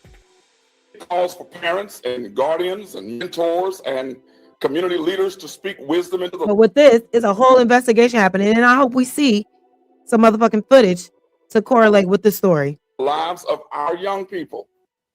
It calls for our young people to understand that violence is not strength. Threats are not leadership, and retaliation is not justice. It calls for a member of the community to remain calm, remain alert, and remain committed to the facts. Now, I want to think about that for a second. Let's talk about that. Retaliation isn't justice. It sounds good. Ain't that the argument being made for Jeff Metcalf? Like they making it seem like this retaliation against Karmelo is justice. Exactly. The way y'all gave him 35 years and people celebrating that's been presented as justice. And it was also presented as retaliatory because he took Austin life, so he needs his life taken. Yeah. Y'all calling that justice? And between both of these cases, between the Austin and Karmelo case and this case, we don't even have all of the facts. We don't even have all of the facts. We have no facts, actually. The facts we have is that evidence was tampered with, witnesses lied on the stand. The DA, the judge, the lawyer, everybody was in cahoots. Everybody lied. That's what we do know. We've already debunked the fact that the surveillance footage that was put out was tampered with. It was fake. We're not going off of any facts right now. That's the gag. We're still waiting on the facts. It's interesting to me that people use this type of language in you black though, right? That shit is wild to me. Say, yeah, the blacks don't believe in having laws or acting. Now look at this this white racist talking shit to Taz. Yeah, the blacks don't believe in having laws or acting civilized in a society. Y'all just need to be removed from us and do what you do amongst yourselves. I'm kind of a pro-black in a way. What? Y'all are the ones that act lawless. Y'all are the ones that act uncivilized, have always behaved this way. There has never been any people, any country, any civilization that Neanderthals have come across and did not wreak havoc over, that they did not destroy, that they did not bring harm to. The first uncivilized, unruly thugs is the Neanderthal white man. Y'all started all of this shit because of your small ass dicks and your overinflated egos and your fragility, because you're not really you're just literal skin and bones, right? And you see the greatness in everybody else around you, right? And instead of figuring out a way to work with these people, collaborate with these people for the greater good, you use violence. You become uncivilized. You behave exactly how you behave. You behave exactly like you're supposed to, because this barbaric Neanderthal behavior is in your fucking blood. You're from a Caucasus mountain. You know what I mean? Like, you're not even really totally human. Yeah, that's another story. It's another story for another day. But it's the projection for me. They try to make it seem like we're the ones that's doing all of the things. Y'all have never followed the law of the land. Y'all made it lawful to kill niggas and hang them up from trees and have basket lunches under them, under their rotting, burning feet. Y'all need to go somewhere. Y'all need to go somewhere because everywhere y'all come across, you bring destruction. Society, y'all just need to be removed from us and do what you do amongst yourselves. I'm kind of pro-black in a way. And you know what's so funny? When we are with ourselves, we thrive. We tried to do that already, and y'all couldn't stand it. Y'all still had to infiltrate that space when we were given our own areas to thrive in and to build in and become successful in. Y'all still couldn't take it. Y'all had to find a way to ruin it, which you did. It amazes me. It astounds me at the total, just willingly to be obtuse and to just be totally just, oh, I'm just going to look the other way when it comes to the actual history of their ancestors and of this country and the shit that we're dealing with to this day. It astounds me how you can sit here and be part of this lineage and then turn around and project your lineage onto ours when we have no history of doing the uncivilized, barbaric shit that you all have done for centuries and continue to do. Not really. Because it's kind of weird to say we need to remove ourselves from a place we never actually asked to be brought to in the first motherfucking place. Didn't ask to come here, didn't ask to stay here, and we didn't ask y'all to come here either. They think invading and conquering, that's something to be proud about. I need to remove myself from the place you brought me to. You bring my motherfucking ancestors here and then tell me, well, why don't you just remove yourself? No, why don't you remove yourself? You brought me here and you don't like me no more. Get the fuck on then. It's my shit now. The fuck you thought? Fuck you thought this was? Walk in your trap, take over your trap. Like my son says at his football games. We're not leaving. I Caucasus Mountains for you. If you're looking for a home. New to me, we've been sharing the land with white folks. Y'all just want to start acting all of a sudden like, oh my God, I'm so fatigued. I don't know what I'm gonna do with myself. And the thing is, they're only fatigued because Black people are calling out their bullshit. Black people are calling out their racism. Black people are not standing for the bullshit as much as we did before. And y'all can't stand it. That's why these people are mad, is because they can't be loud and proud and racist anymore. We're suppressing their true nature to be hateful out loud, and everybody just goes with it. Nobody goes to jail for it. They can just do it. That's why they're mad. That's why they're mad.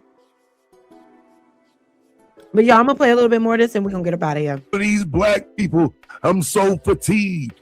Well, again, you can go replenish on another continent.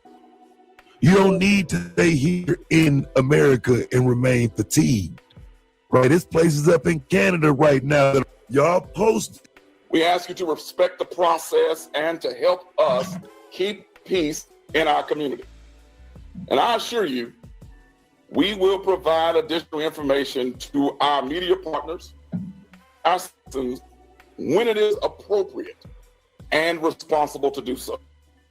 Thank you all so very much for taking time to come. God bless you. Yeah, that was all bullshit.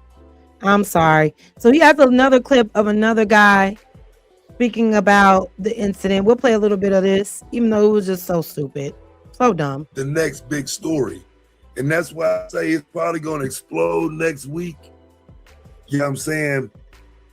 Monday morning, it should probably be viral with all the major news outlets and I'm waiting on it. conservative platforms discussing it. Because it just ain't got the traction they wanted to get yet. Listen to him though. He upset about the shit. And so the concern was this was going to get completely ignored. And it's hard to ignore it when the girl is posting photos online. She's busted up. She has a big black eye. She has a neck brace on. Her head is split. She had to get staples in her head. Blood everywhere. It's horrifying photos. It'll grab your attention. Horrifying. But the media was looking because it doesn't fit the narrative. It don't fit the narrative. And I thought that was pretty ugly. Well, finally, Longview Police Department. Now, what's the narrative? Doesn't fit what narrative? What's the narrative? What's the narrative? Right. What's the narrative? I mean, this shit is crazy, fam. Like, they make it seem like the narrative is somehow pro-black. Like, no, the narrative is not to our benefit. At all. Never You has say been. The narrative, I would say the story itself was given to you to fit the narrative. Black women are dangerous. Yes. Black women beat people up. Yes. Black people are the problem. That's the narrative. What are we talking about? Exactly. The narrative. At a press conference about it. Yes, they were getting a whole bunch of calls. Thank you to people like you who listen to the James Show and do something about it. It was me and just some online crusaders, these independent journalists that like to make fun of. And so they're not real journalists. They're just people running around with the iPhones. Well, they're doing a better job than all the TV stations and newspapers around here, except for the Dallas Express. Dallas Express actually reported on it. But now that the Longview Police Department came out and actually had a press conference, we can't deny, we can't say it's a hoax. There are now people who've been charged with the assault on Sammie Lee. And so how are they going to spin this? How are they going to go out there and address this, not in it so it becomes a bigger story? I'll tell you how they're going to do it. The public information officer for Longview Police Department, Darian, comes out, speaks for almost 5 straight minutes. Never mentions the terms race, racism, racial, hate crime, white, black, Karmelo, free Karmelo, Carmelo Anthony. None of these terms are used. None of them. None of them. See, he wanted racialized. And that just goes to show. That just goes to show.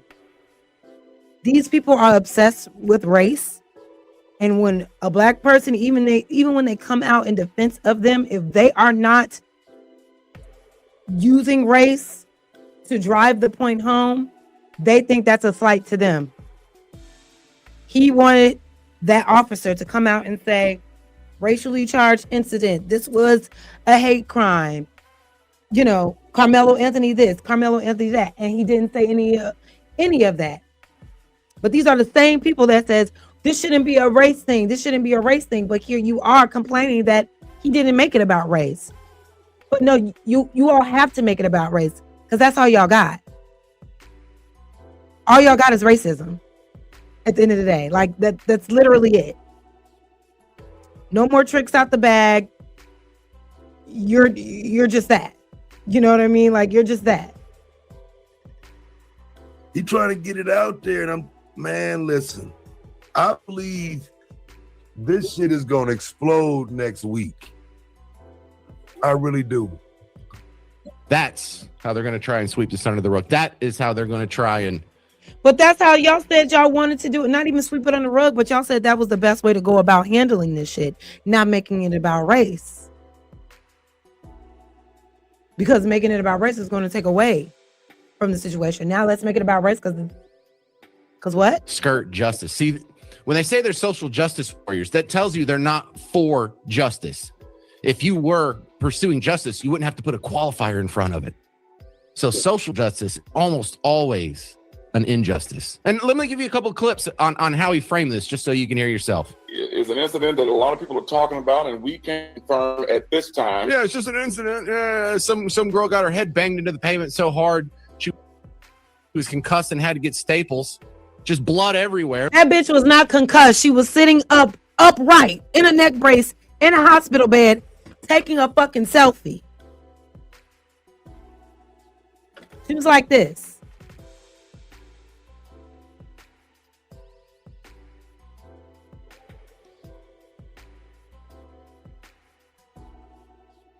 Concussed where? The bitch was never concussed. She was fully aware. Not only was she not concussed, the girl made a post. The girl took several photos, continuously made different posts. No. The fact of the matter is, this is a story that no one fucking believes. And until we get the real truth out there, I'm going to believe it's a motherfucking lie. I'm going to believe that it's a hoax because I know black women. Black women don't do shit like this. Never, never, never been the case at any age, in any age group, during any era, any point of time. Never, ever been the case. Black women are the least protected in America, literally, bottom of the totem pole. Why did you ever think that a bunch of black women will get together to try to harm, hurt, unalive anybody else when we know for sure nobody will come to our protection? Nobody will come to our defense. Why do you think the people at the bottom of the barrel of the totem pole will go out their way to try to hurt somebody else in defense of someone else? Even though they're black and Karmelo is black, black women would still not do that because there would be nobody there to defend us. There would be nobody there to protect us. And outside of all of that, that's just not in our nature. This is in y'all's nature. Y'all the ones that rally up, right? Y'all the ones that get together and huddle and form meetings to figure out ways to hurt people, to figure out ways to unalive people.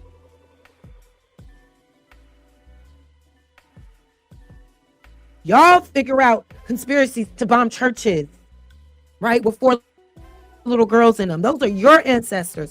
We don't do that. So no, I think it's bullshit, y'all. I think it's bullshit. But like Taz said, I'm sure there'll be more coming out soon. If there is, we'll continue to talk about it. Make sure y'all go and y'all subscribe to Taz if y'all want to hear the rest of what this white man had to say. He was basically just bitching and moaning about how he didn't make it about race. We want to make it about race. This whole world is about race.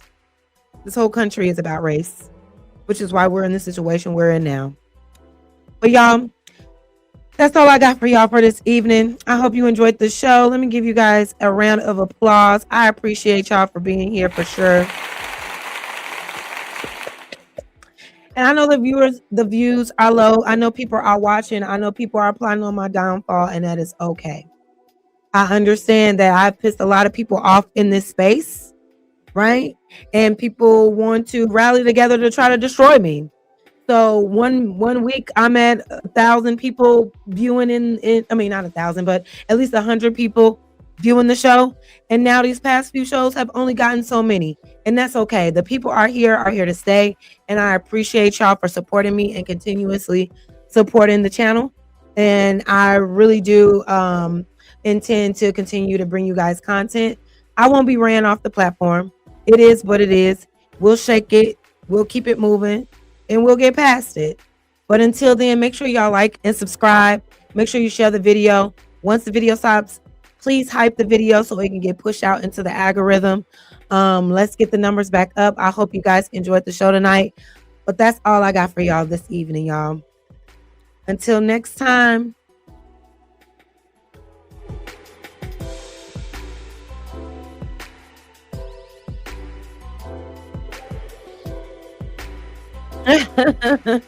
Yeah, don't do that. Or just bring her with you. Bring her over here with you to Auntie House.